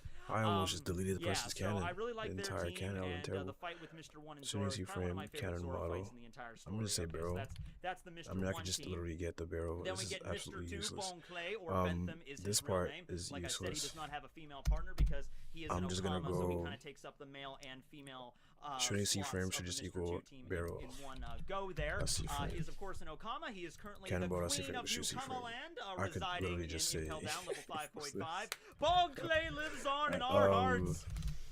And at first he was very sadistic. I think we need that. When we first see him, he's like beating the crap out of his navigator because I'm gonna say shoot C-frame, right? Because he was sent to go assassinate Mr. 3. A lot of the officer agents, where you actually given a mission, is like, hey, Mr. 2, Mr. 3, he was defeated. You need to go eliminate him. Make sure he doesn't ask any questions. So that's the time, and even after he arrived and he couldn't find Mr. 3, Mr. 2 was worried that if he screwed up, then Mr. 1 would be sent after him. Fire speed, so that's kind of how the whole officer agent things goes. Mr. 2, of course, has the fire. I'm gonna say cannon fire allowing object. him to touch somebody's face, and then he can copy their body anytime he wants with his right hand and turn back I'm shooting, with his left, or it might be so I'm gonna say I forget that exactly set up. But it all works out because he is redeemed big time at the end of the Alabasta arc. Workspace phenomena, got projectile, and helps them again when they get to Impel Down, and he has to give up himself and stay behind to fight against Magellan in one-on-one single combat when he is already bandaged up and beaten after being attacked by an army of wolves. He still stood his ground to make sure Luffy could save his brother, which Luffy failed to do anyway, but Mr. 2 did it, damn it. He made it through. He survived, and he is currently succeeding Ivankov's position as the Queen of New Kamaland. So Mr. 2 lives on. I don't know if he'll ever show up again in the story. Yeah, I was thinking think the only other time he might show up is if, let's say, the Revolutionary Army or somebody just I think it's lifetime, not airtime. Free everybody in there. So in canon settings, you should see lifetime, not but there's also probably a lot of other people in Impel Down. Because it can go into water, so it wouldn't make any sense to call it. I mean, it doesn't even matter, to be honest. To free everybody. So maybe Impel Down will get freed again, or maybe Mr. 2 Bon Clay will lead the mass breakout again. He'll do another breakout. Yeah, so I think this is called airtime. It's called lifetime. I don't know. It might be tough. The security's probably definitely been bolstered since like 200-something prisoners. Review time. I hope to see Mr. 2 Bon Clay again, and he's forever in our hearts, of course. Oh, come my way. Moving on to the Mr. 3 team. We got Mr. So we have sea level, we have Galdino, explosion, color, we have run Galdino, and his partner Miss Golden Week, or Marianne, as her actual name has been revealed in the Weaver card. Mr. 3 has the power of the wax fruit, and it was revealed explosion should do camera shake on its own. Splash was, I don't think Splash should have camera shakes, to be honest. He even mentions that Mr. 4 is stronger than you, Mr. 3. Okay, so we have not used this. We've used only projectile and not used any of these other ones. Stealth operations and stuff like damage that has its own damage, so that's on get cannon settings. Cannon model fine for shell settings. If I look at the add-on, able to make wax sculptures. I did a video about that. He ended up in level 2 of Impel Down. Cannon should have that. Became comic relief with Buggy, which that? The two I think settings work really well like together. fire And he is speed, still a member of lifetime, Buggy's and crew intensity. to this day. However, now that the warlord this part is correct. Can explode. I just did that, so that's correct. Cannon fire effects. Get children if it's a particle emitter. I don't know if that's called particle emitter correctly. And Galdino and Richie and just skip out and leave Kalibali Island and try to go somewhere else in the world. They might try to go up to Shanks to try to see if he could help them. I'm not really sure how this is going to go, but Galdino is still a member of Buggy's crew to this day. Okay. And then Miss Golden Week, Marianne. A very interesting ability from her. She has the power of Colors Trap, which is not a Devil Fruit power. She's one of the few officer agents that do not have Devil Fruit powers. She has the ability to draw these different symbols on either the ground or people's persons or whatever with her different colors paint. I knew I didn't spot right. Look at that. It affects them in a different way. So red makes you raging mad, and blue makes you sad, and emitting the particle. Emit should be 1. I'm not gonna put 2 T's. Alright. And then fire, shoot, cannon, your friends. Yellow ship. is laughter, and it's like some kind of hypnotism ability. I did a video about this as well. But we still don't know to this day exactly how that power works. But there was an entire cover story based around Mrs. Golden Week's ability. And it was Miss Golden Week's Meet Baroque, where she breaks out all the settings other members table. of Baroque We're gonna Works run the except for effects. Crocodile and Shooting Mr. 1, sound, whatever. Mr. 3 and Mr. 2, they all get sent to Impel Down. That initial velocity acceleration. But the It's other gonna go members, down, like right? Mr. 4 and Miss Merry Christmas fire and speed. Mr. 5 and Miss Valentine. Then we have and the Salo, airtime. Paula, they all escape and they set up a new spider cafe in the middle of this desolate island in the middle of nowhere. Right. So and we the end have of that underwater cover connection. series is Miss Golden Week using Then we her have the powers hit connection. of rainbows to realize all of the dreams of the members of Baroque Works. So they get to realize what. So Miss Merry Christmas gets to be a princess, and Mr. 4 gets to be a pizza delivery guy. So when you disconnect, it's gonna not do that twice. To become king of the pirates. Mr. 1 wants to be a superhero. It's not gonna do it twice so, yeah, because that's their dreams at the end of the day. we have so a little Week, check right here. So very disable. weird No, we haven't done that. But, So very interesting also. So yeah, that was that team. Oh, and in case you're curious, their team was Mars, of course, because Mr. 3 Galdino can create wax sculptures, and then Marion, Miss Golden Week paints. So they're gonna destroy Cannonball if it hits. Moving on to Mr. 4 and Miss Merry Christmas, or Miss Groundhog Day in the 4Kids dub, if you're just a fan I'm gonna of delete that. it after the airtime test. I delete real name is Drophy, settings. and Mr. Table 4's real dot name is Babe, as in lifetime Babe Ruth, because the theme of +2 Mr. 4's team is baseball, baby. function. So I'm just gonna he has delete this it just in giant case I 4-ton want bat, a bunch and of then Miss Merry cannonballs lying Christmas around. turns into a mole, grabs the opponent, and just basically traps them underground, and then just rushes them right into the bat. You know, Mole Town cleanup, hit her, and then smacks them right into the next county. Mr. 4 is not the most intelligent human being in the One Piece world. Just understatement, but he is still more intelligent, I'd say, than Geratsu, as in he doesn't forget to breathe. Alright, so now we can go so inside the cannon model itself, and we can start doing some things. Their dynamic there is that Mr. 4 speaks very slowly. Meanwhile, Miss Merry Christmas talks a mile a minute. She talks like me, pretty much. Hey, everybody, how you doing? I'm Miss Merry Christmas here to talk about One Piece. This is a brick. What's up with this brick? Why is this brick here? Seriously, it's been like over a year that Barry's been here and been my sidekick. Are you ever tired with the brick? Seriously, does the brick have to be here every single time? How you doing? You know, so yeah, there you So go. it could actually be I guess a I can server also, script, voice not a act local for script. I Miss don't know Merry why I did Christmas that. or Pika When or do a Orochi server if script, it change ever that gets to to that server point, script. right? Okay, at least I can talk very, very Alright. fast. I wasn't a really Cannon big fan of this fire pair. clip. Chopper and Usopp have a really cool fight against them at Alabarna, but I'm not really a huge fan, honestly, with the pair or anything like that. As I said, Mr. 4's dream was to become a pizza delivery boy, and Miss Merry Christmas's dream was to become a princess, so that's nice, and now they're all working at the new Spider Cafe together, so that's lovely. Then we have Mr. 5 and Miss Valentine, and Mr. 5's real name is Gem. Full name is Gem of the Border, and then Miss Valentine, not Miss Valentine's Day, just Miss Valentine. Her name is Mikita. And these are the first officer agents introduced in the story. They get introduced at Whiskey Peak. Mr. 5 has the power of the bomb fruit, which takes any part of his body, his hair, his skin, or his boogers, or his spit, or whatever, his breath even, it turns it into an explosive. Even his blood, I guess, if he wanted to like bleed on something, he can like cause that to explode. So very, very dangerous devil fruit there. And then Miss Valentine has the power of the Kilo no Mi, which is a downgraded version of Mach Vice's It's not making any fruit. sense, to be so honest. she can change her body from 1 kilo How does this all the work? way to 1,000 You're gonna have kilos. to have some sort of and reference. she can take her umbrella like Mary Poppins and float up into the air, and then foo, and then just turn into 1,000 kilos or 100 kilos or whatever, and crush the opponent underneath her body there, while her physical body doesn't actually change. Also, she dresses like a lemon. Not really sure why, but she dresses like a lemon. Also, she had the voice of Tails, the fox, like Sonic's like sidekick in the 4Kids dub. Like the same person that voiced Tails voiced her in the 4Kids dub. So that was let's get on with the shoe. I can't do that. I can't do that voice, but yeah.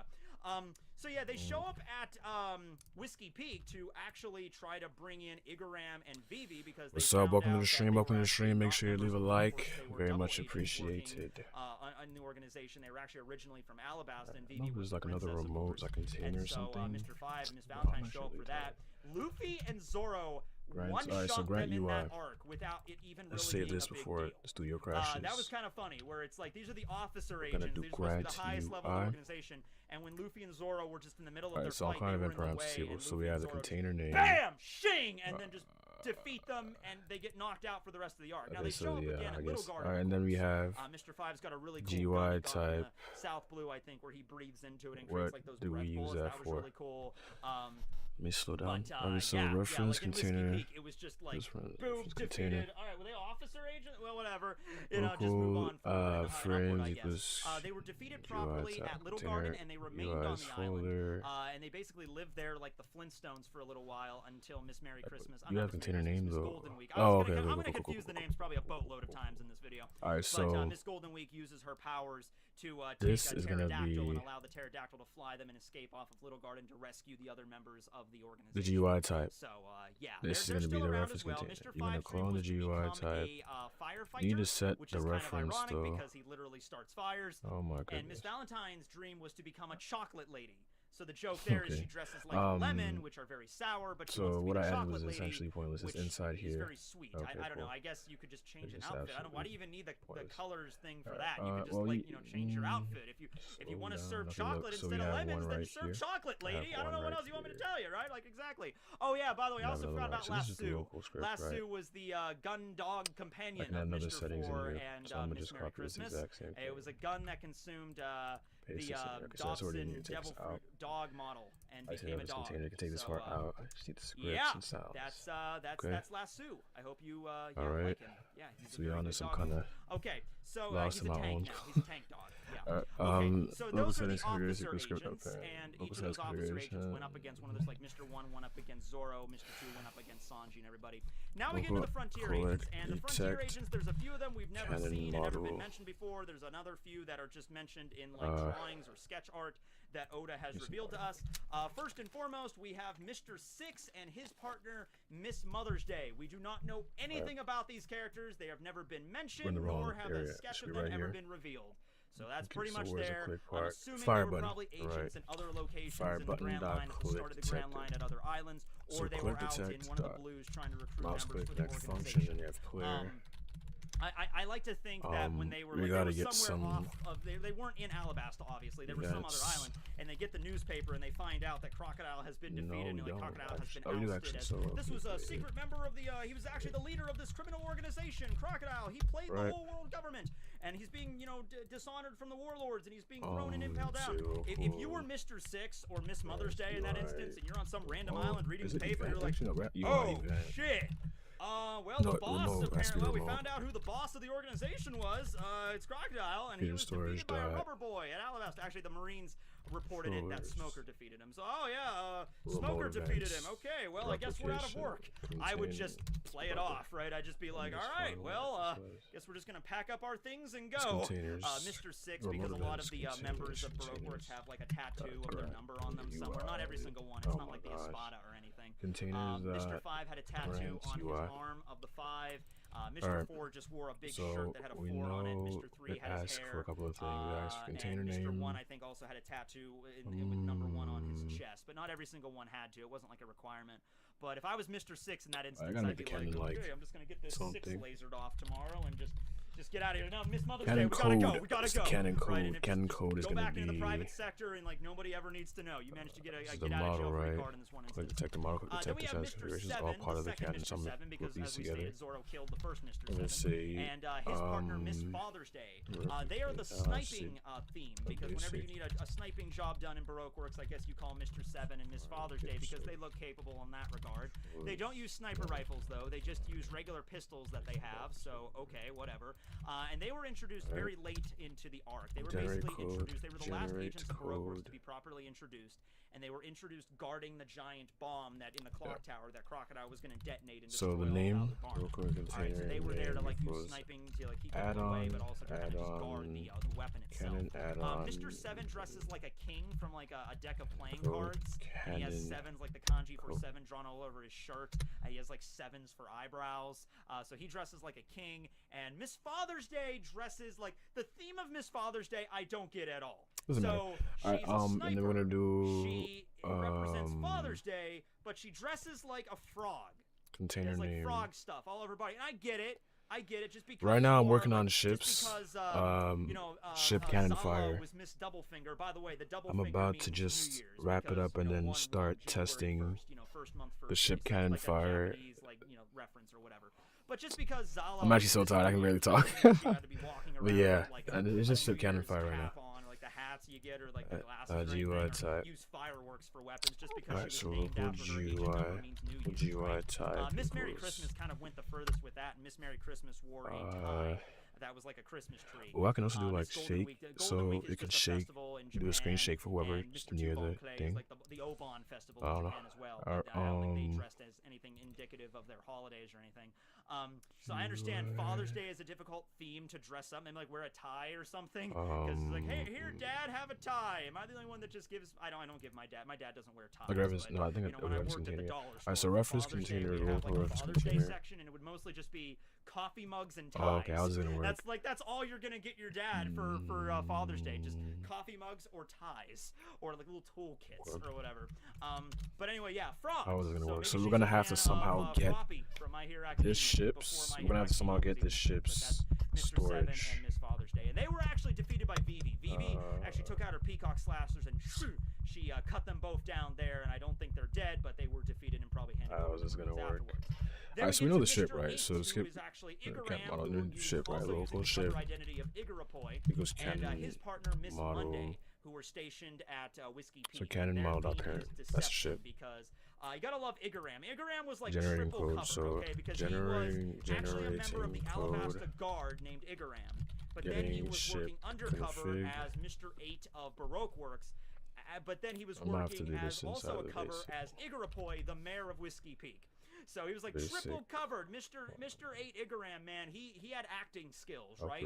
And so their theme is deception because he hides like a searching. Alright, so we're gonna do. And he pretends to be really nice, but he's actually a secret agent spy, but he actually isn't. So the deception angle really goes far on that end. And then we have Mr. 8's partner, Miss Monday, who's this really burly woman that dresses up like get a ship nun when they first arrive at configuration. Whiskey Peak, kind of lull them into a false sense of security. security, like, oh, That's I am cool, just an right? extremely muscular nun, nothing to see here. And Alright, then they so have a drinking local media competition folder. and to lull the pirates into a false sense of Local media security. folders She takes equals off the nun clothes and, you know, she's complaining to Mr. 8, man, those pirates ate all that food, you know, and now how are we going to replenish supplies and everything, you know, whatever. And then the fight is on, where Zoro just slices down 100 bounty hunters at Whiskey Peak. And then after that goes up against Miss Monday. And Miss Monday has, she doesn't have a devil fruit or anything. Her main ability is just her ridiculously powerful, like, superhuman strength, okay? And she has brass knuckles she puts on, and she's like, superhuman brass knuckles, and just tries to crush Zoro, but it doesn't work. Like, she literally takes out her fist and just,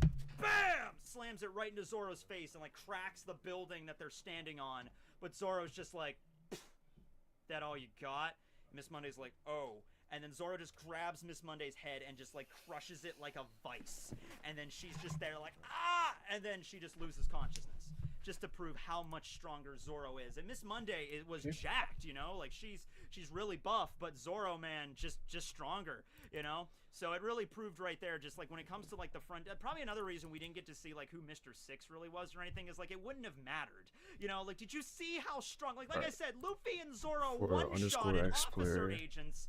without even really knowing they did it, you know what I mean? Like, so, like, Oda did not have to introduce Mr. 6 or Mr. 12 or Mr. 10 or all the different members we didn't get to see. It wouldn't have mattered. They wouldn't have posed a threat, you know what I mean? You see how easily Zoro took out Miss Monday there. So, Zoro takes her out and then continues on with the fight. We do get to see Miss Monday so in the airship cover data, series, stats. Airship stats equals X player data. She's still living there with Mr. 9 at Whiskey Peak, and they actually have a kid now. If not, and her design is a little bit different. Oda, you know, drew her with longer hair after the time skip, but also she's a lot less buff. Like, she's still muscular, but she's not like bodybuilder muscular. Now she's just more like really fit. And so that's her new design. And then Mr. 9's there, and they got together and they have a baby now. So that's adorable. That's even though Mr. 8 was, you know, a secret agent actually working for Alabasta this whole time, Miss Monday never found out about that. And then we get to the next team, Mr. 9 and Miss Wednesday, who is, of course, Vivi Nefeltari, Princess of Alabasta. Their theme is royalty, okay? Because it's kind of like a double ironic thing here, because Mr. 9 dresses up like a king, even though he's not really a king. He's like, I'm not a king or a prince or anything. It's just, this is like a Burger King crown. I'm just doing it for an aesthetic. I thought it would be cool. I'm a king, you know, whatever. Everybody needs a theme to live by, right? But it turns out, it's funny, because Miss Wednesday actually turns out to be Vivi, who is an actual princess. So that's how that actually ended up. And I'm not going to go into too much detail about Vivi, because we know all about her. I did a whole video about Vivi. But suffice it to say, you know, Vivi is an awesome character, and so we have to look through that stats now. So she figured out how to, like, sleep in, and she even went along with Mr. 9, because Mr. 9 was kind of like talking in the talks like, hey there, baby, let's go do this and bring in this giant whale for the town. Yeah, baby, you know. So Vivi was good with that kind of style or whatever, and she was pretty strong. She learned how to use the peacock slashers. Karu is also, of course, member of this team as well.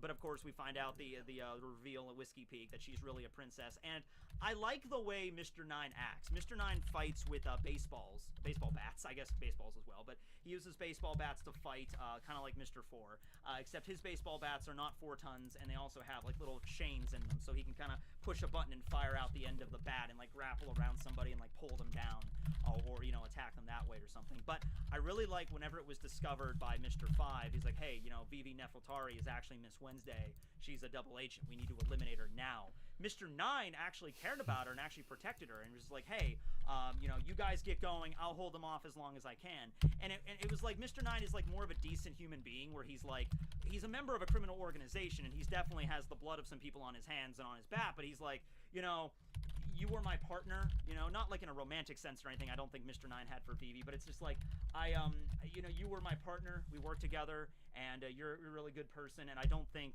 you know, just because you betrayed the organization, I care more about your well-being than I care about this organization. So get out of here, get to safety. I'll hold them off as long as I can. I don't know how long I'll be able to, but I'm here to protect you.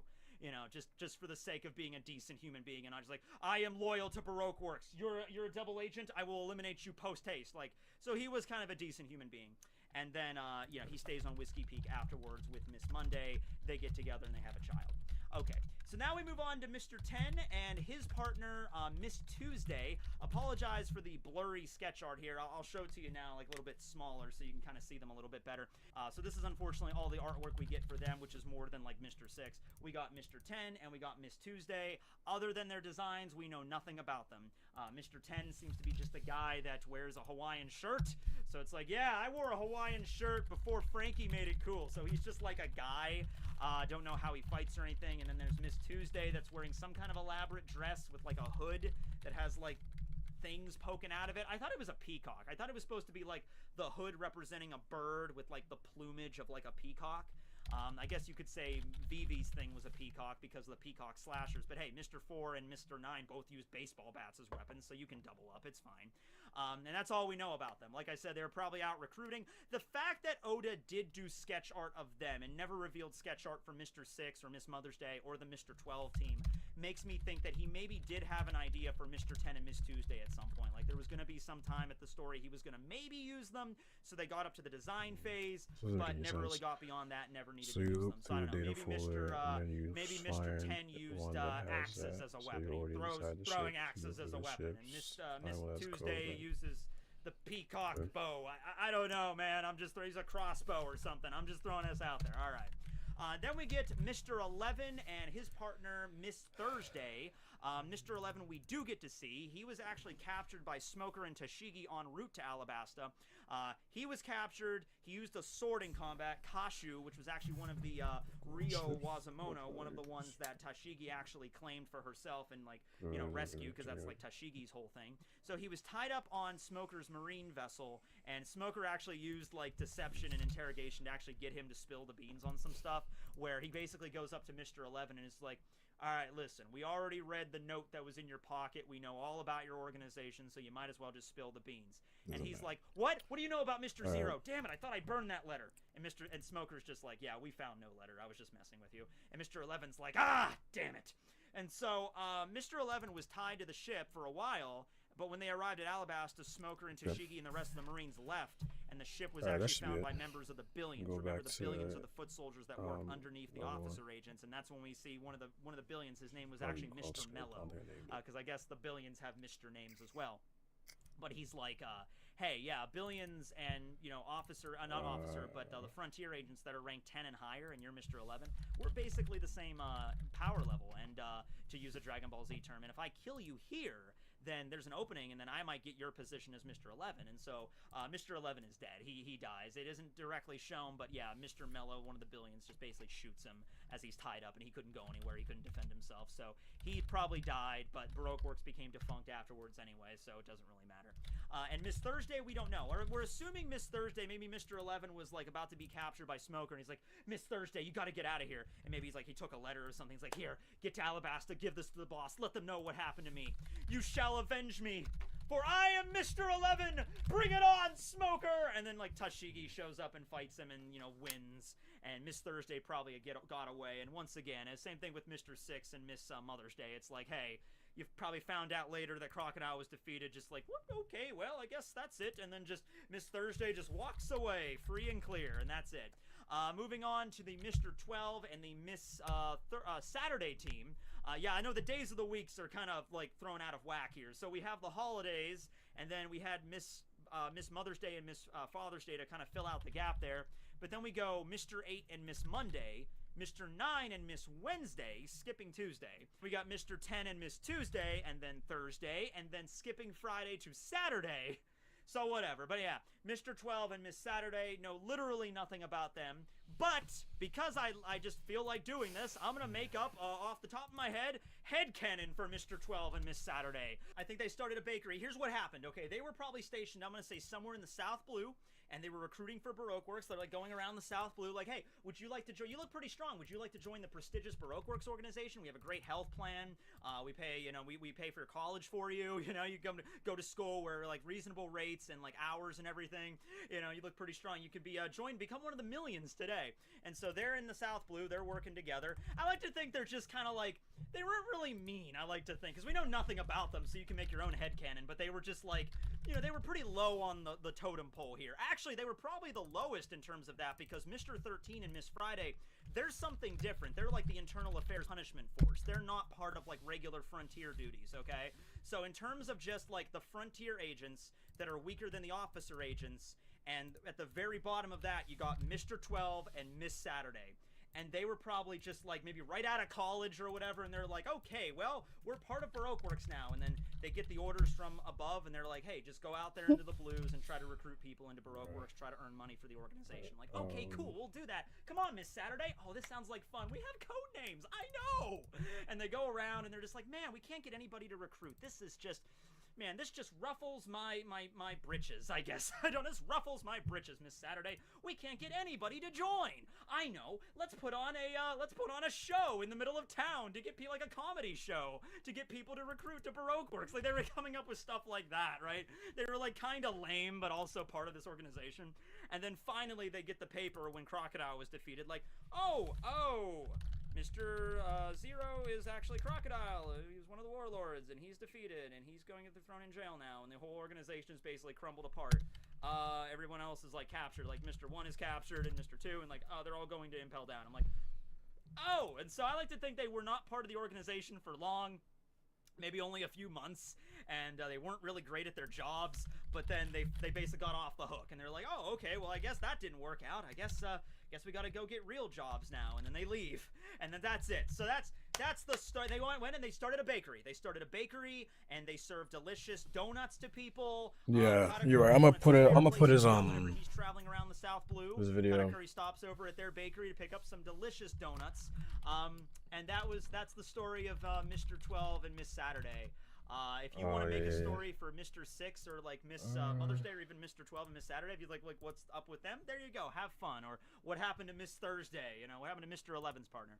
And then we round this out with the last team, Mr. 13, who is in fact an otter, wearing a pajama onesie for some reason, and then Miss Friday, who is a vulture with a Gatling gun strapped to her back.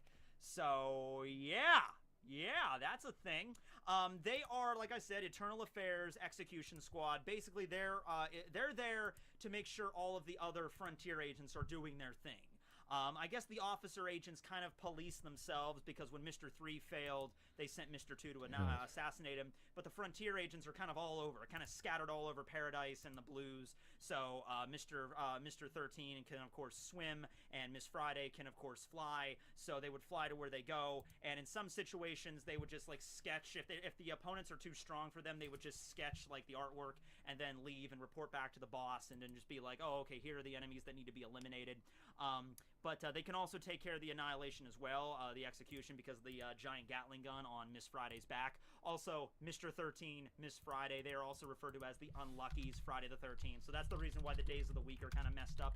Still, it doesn't explain why Vivi had to be Miss Wednesday. It should have went Miss Monday, and then Vivi should have been Miss Tuesday, and then Wednesday, Thursday, Saturday, and then Friday, if you wanted to do that. So I'm not sure. Maybe Oda just really liked, I don't want Vivi to be a Tuesday. She's a Wednesday. Which makes sense. I feel like Tuesday is the worst day of the week, or at least I used to think that when I was, like, in school, because it's like, yeah, Mondays suck because, you know, it's the first day back after the weekend and everything, and you're tired. But then when you wake up on Tuesday, you're like, all that stuff I did yesterday on that Monday, I got 4 more days of that crap. I got 4 more days. Barely made a dent. Not even... Scared, Potter? You wish. Even halfway done yet. I just put him in the description. But anyway, yeah. So yeah, that's Miss 13 and Miss Friday. They were actually almost, I thought they were killed by Sanji, because Sanji like fights them at Little Garden, literally grabs Miss Friday between his legs and then cracks the vulture's neck, and it just drops, you know, and also hurts Mr. 13 as well. So I thought Sanji just straight up killed them.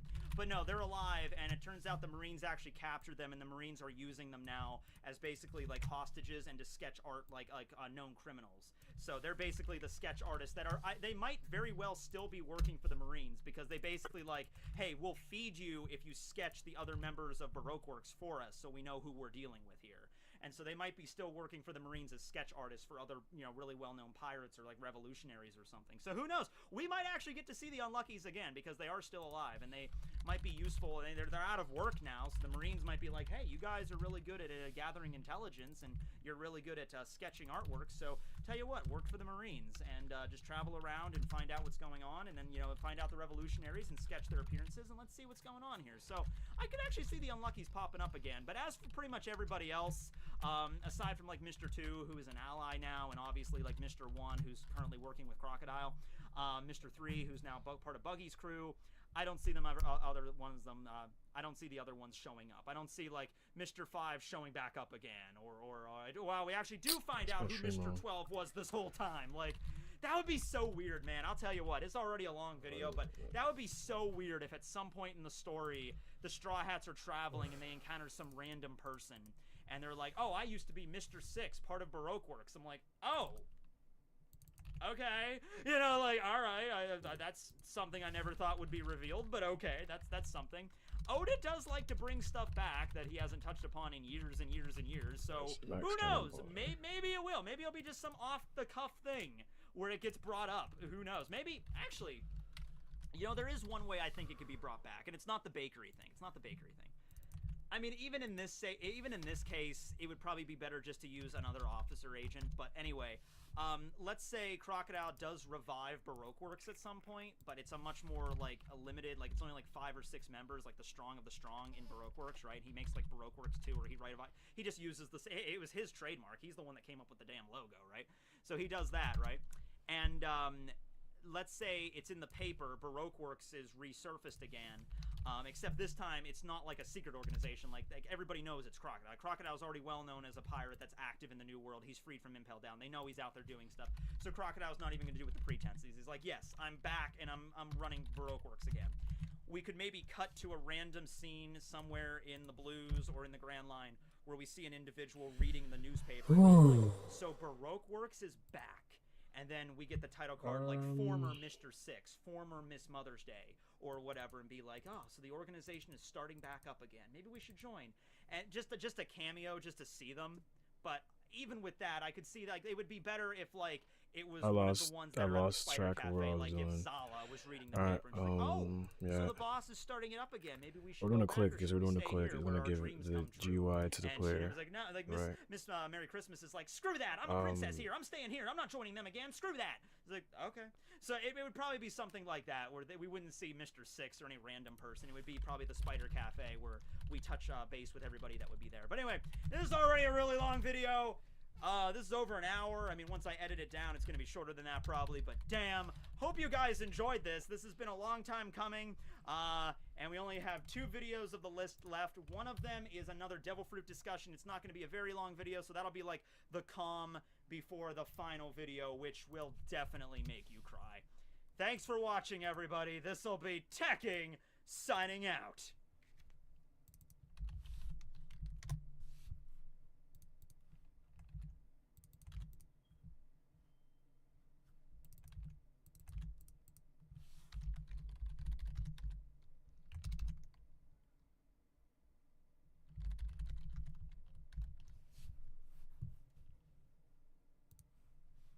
Once everything's perfectly organized, I'll start working on my thesis. Grammarly will ensure you feel confident nailing your final thesis by supporting your writing.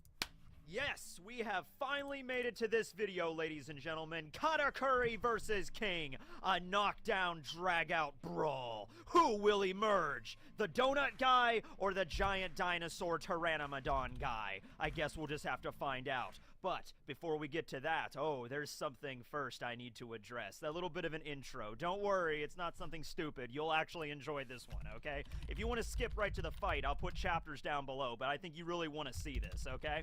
Remember a little while ago I made a video where I said this? Okay, here's an idea. I'm just throwing this out there. You guys can give me your opinions. I get commissioned from an artist a beautiful oil painting of King.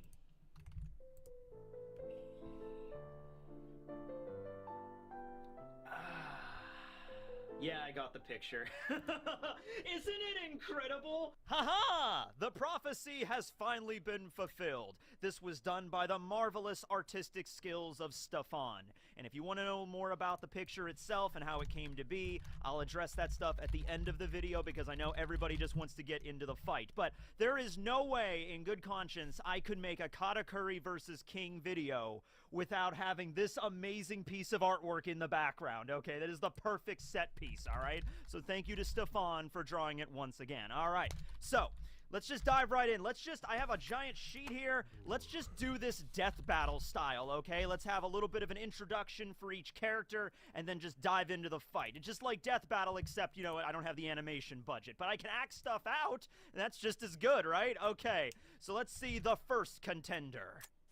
Charlotte Katakuri is the second son of the Yonko Big Mom and the strongest of her sweet commanders. Script's starting to get messy because I'm starting to get tired. Katakuri adapted the persona of being the most perfect older brother to all of his siblings. To this end, many stories around him emerged in the family, such as him never once lying down and eating all of his meals in a state of dignified meditation. Due to this mindset and his family lineage, Katakuri has spent his entire life honing his body to absolute perfection, mastering all types of combat. Katakuri is easily the strongest, fastest, and most durable of all 85 of Big Mom's children. He is highly skilled at hand-to-hand combat and spearmanship, utilizing his deadly trident, Mogura. Additionally, he is also a skilled sniper, utilizing jelly beans as an unassuming but highly effective weapon, flicking them at opponents faster than regular bullets. But that's not even getting to his two most powerful abilities. First is his devil fruit, the Mochi Mochi no Mi, a special class paramecia and the superior sister fruit to the Gumu Gumu no Mi. It allows him to mold his body at will into Mochi and transform himself into a variety of spiked weapons. Due to the properties of Mochi, all enemies Katakuri strikes will also stick to him, allowing him to unleash a torrent of damage while his opponent is helplessly trapped in their sticky prison.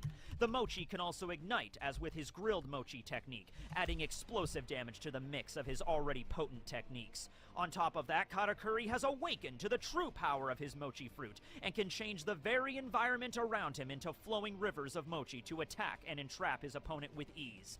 The second ace card he holds, and by far the most critical while fighting, is his highly advanced observation haki. Katakuri's senses are so finely honed that he can literally see several seconds into the future.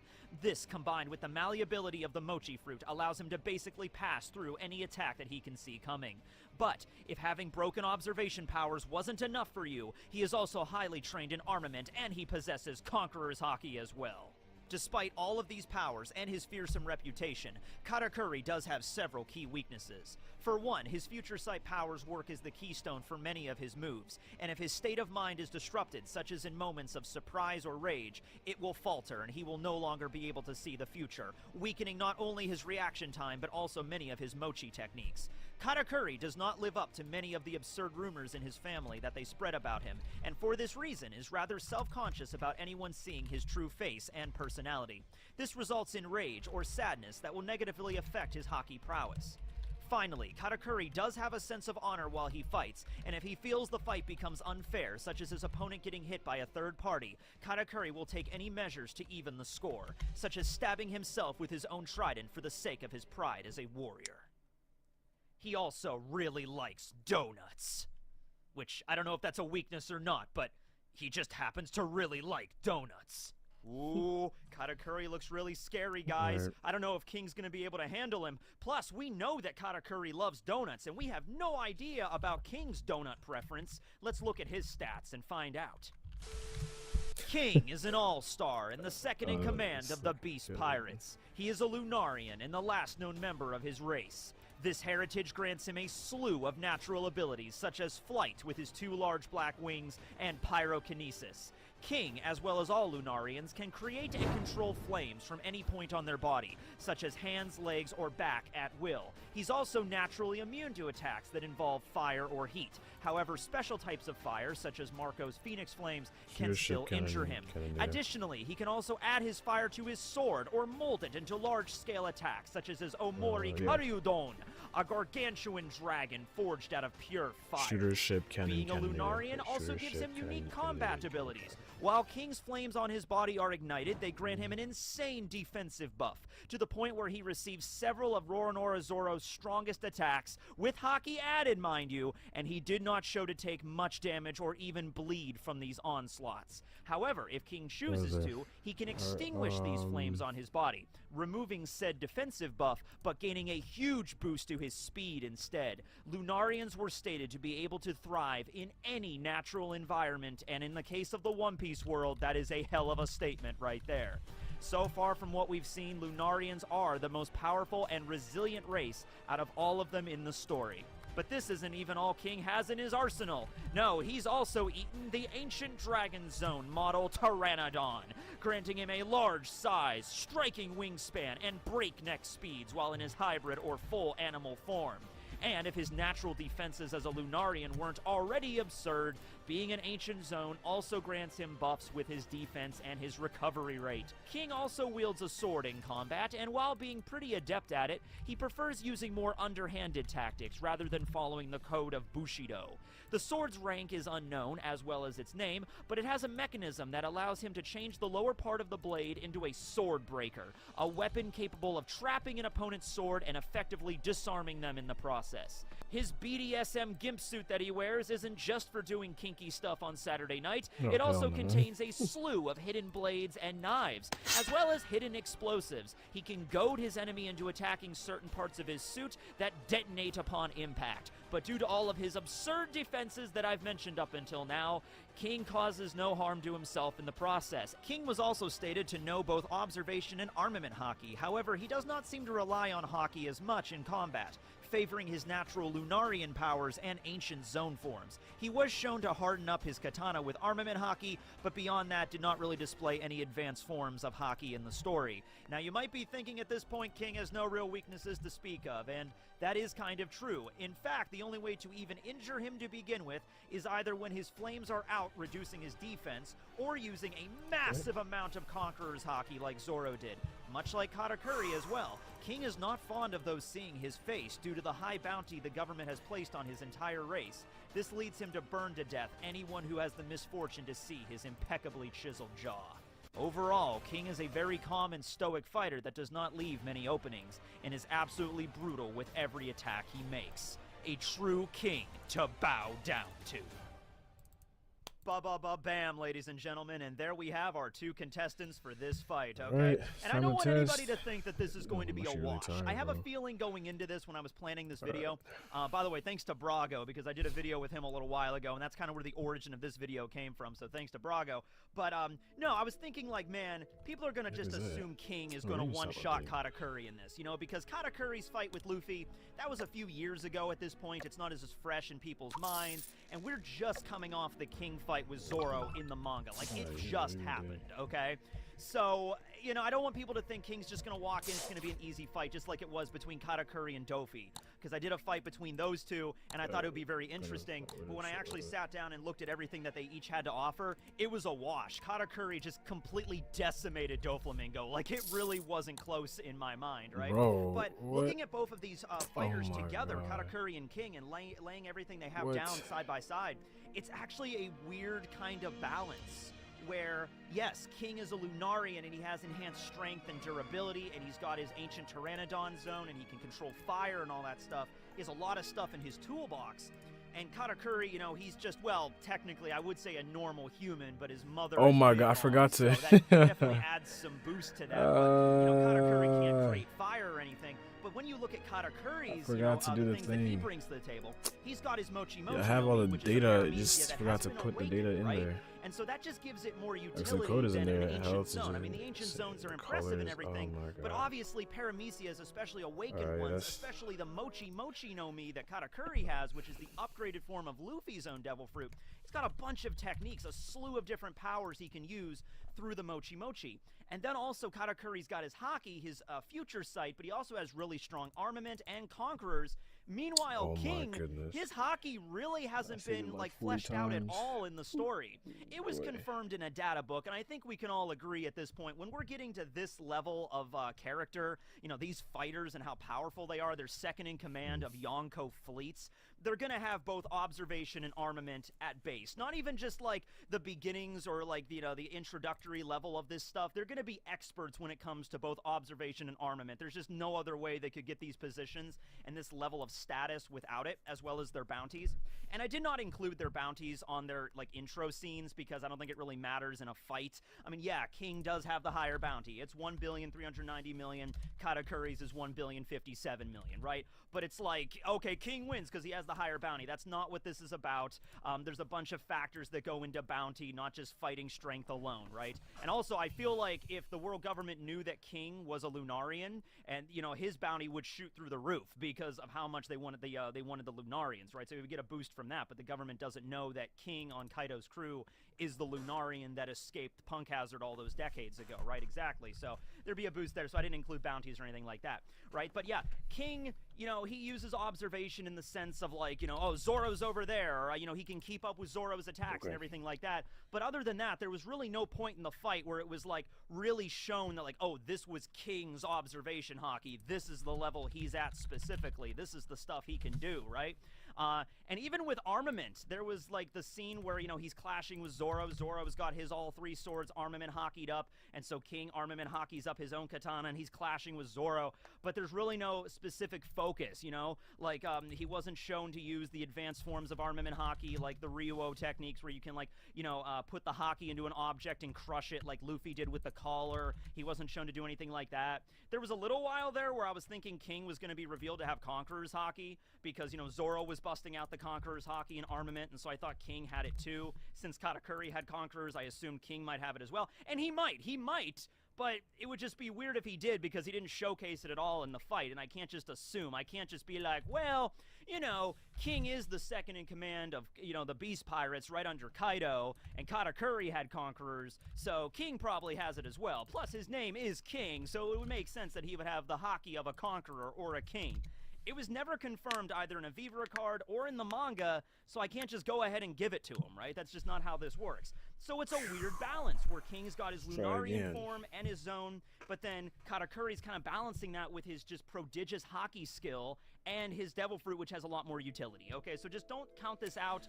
Also, thank you, Rexy. Thank you. Taking place at this point. I only have one ship model so far, area where no third parties or and it took me and also no location a couple of hours to, present, okay? not a couple, a good amount of hours to just get the whole sea stuff. Of a cop out to just be like, yeah, King picks up Katakuri and dunks his head underwater, and he just wins the fight. Okay. Originally, I was gonna say, oh, they just fight in like a big empty field in the middle of nowhere, just a big grassy field. But then I started to think, wait, that kind of gives King an advantage because it's a big wide open area, and then he can just burn the whole field down, right? So I decided, honestly, let's just go with the mirror ship. World, right? And the mirror world is honestly like the best okay, we forgot to turn that off. Number one. For these characters, Number right? two, like, it says attempt to like index node with canon data. Through the mirrors like they did during Totland. It's just going to be alright, it's time to take area, and it has enough space for Katakuri and King to fight, and King can still fly around. Is the copyright my own video. Enclosed area. It's time to go open up Notepad. Up to the stratosphere if he wanted to. Okay. You know, he's like, I'm gonna fly up to the stratosphere and just bombard Katakuri from a range that he could not possibly hit me from. Right? So it's a big, wide open arena kind of space. Attempt to index node with canon data. There's no water. There's no large bodies of water. Like if we look at canon data here, and the fight would just be over because they're Devil Fruit users. So let's just have this fight in the mirror. You can see right? canon data. I wrote everything down here. I'm just gonna start off with some of the more trivial kind of ways that they fight, not really getting into their full power yet. Okay. So first and foremost, let's talk about their weapons. Okay. So King, of course, is bringing his giant katana to the table here. Yeah, we don't know its name. We don't know its rank. I'm going to assume it does have one just because like Zoro was clashing with it, and if it was just a regular katana that just had like that mechanism and that sword breaker thing hit it inside of the hilt or whatever, like if it was just a regular sword, I feel like Zoro would have just broken it in half. So I feel like it has to have a rank. I've taken to calling it the Orochi Slayer because that was the sword that Kaido used to originally, cut off Orochi's the ship system head. is inspired by One Piece Online. Orochi came back, but it was the first blade to actually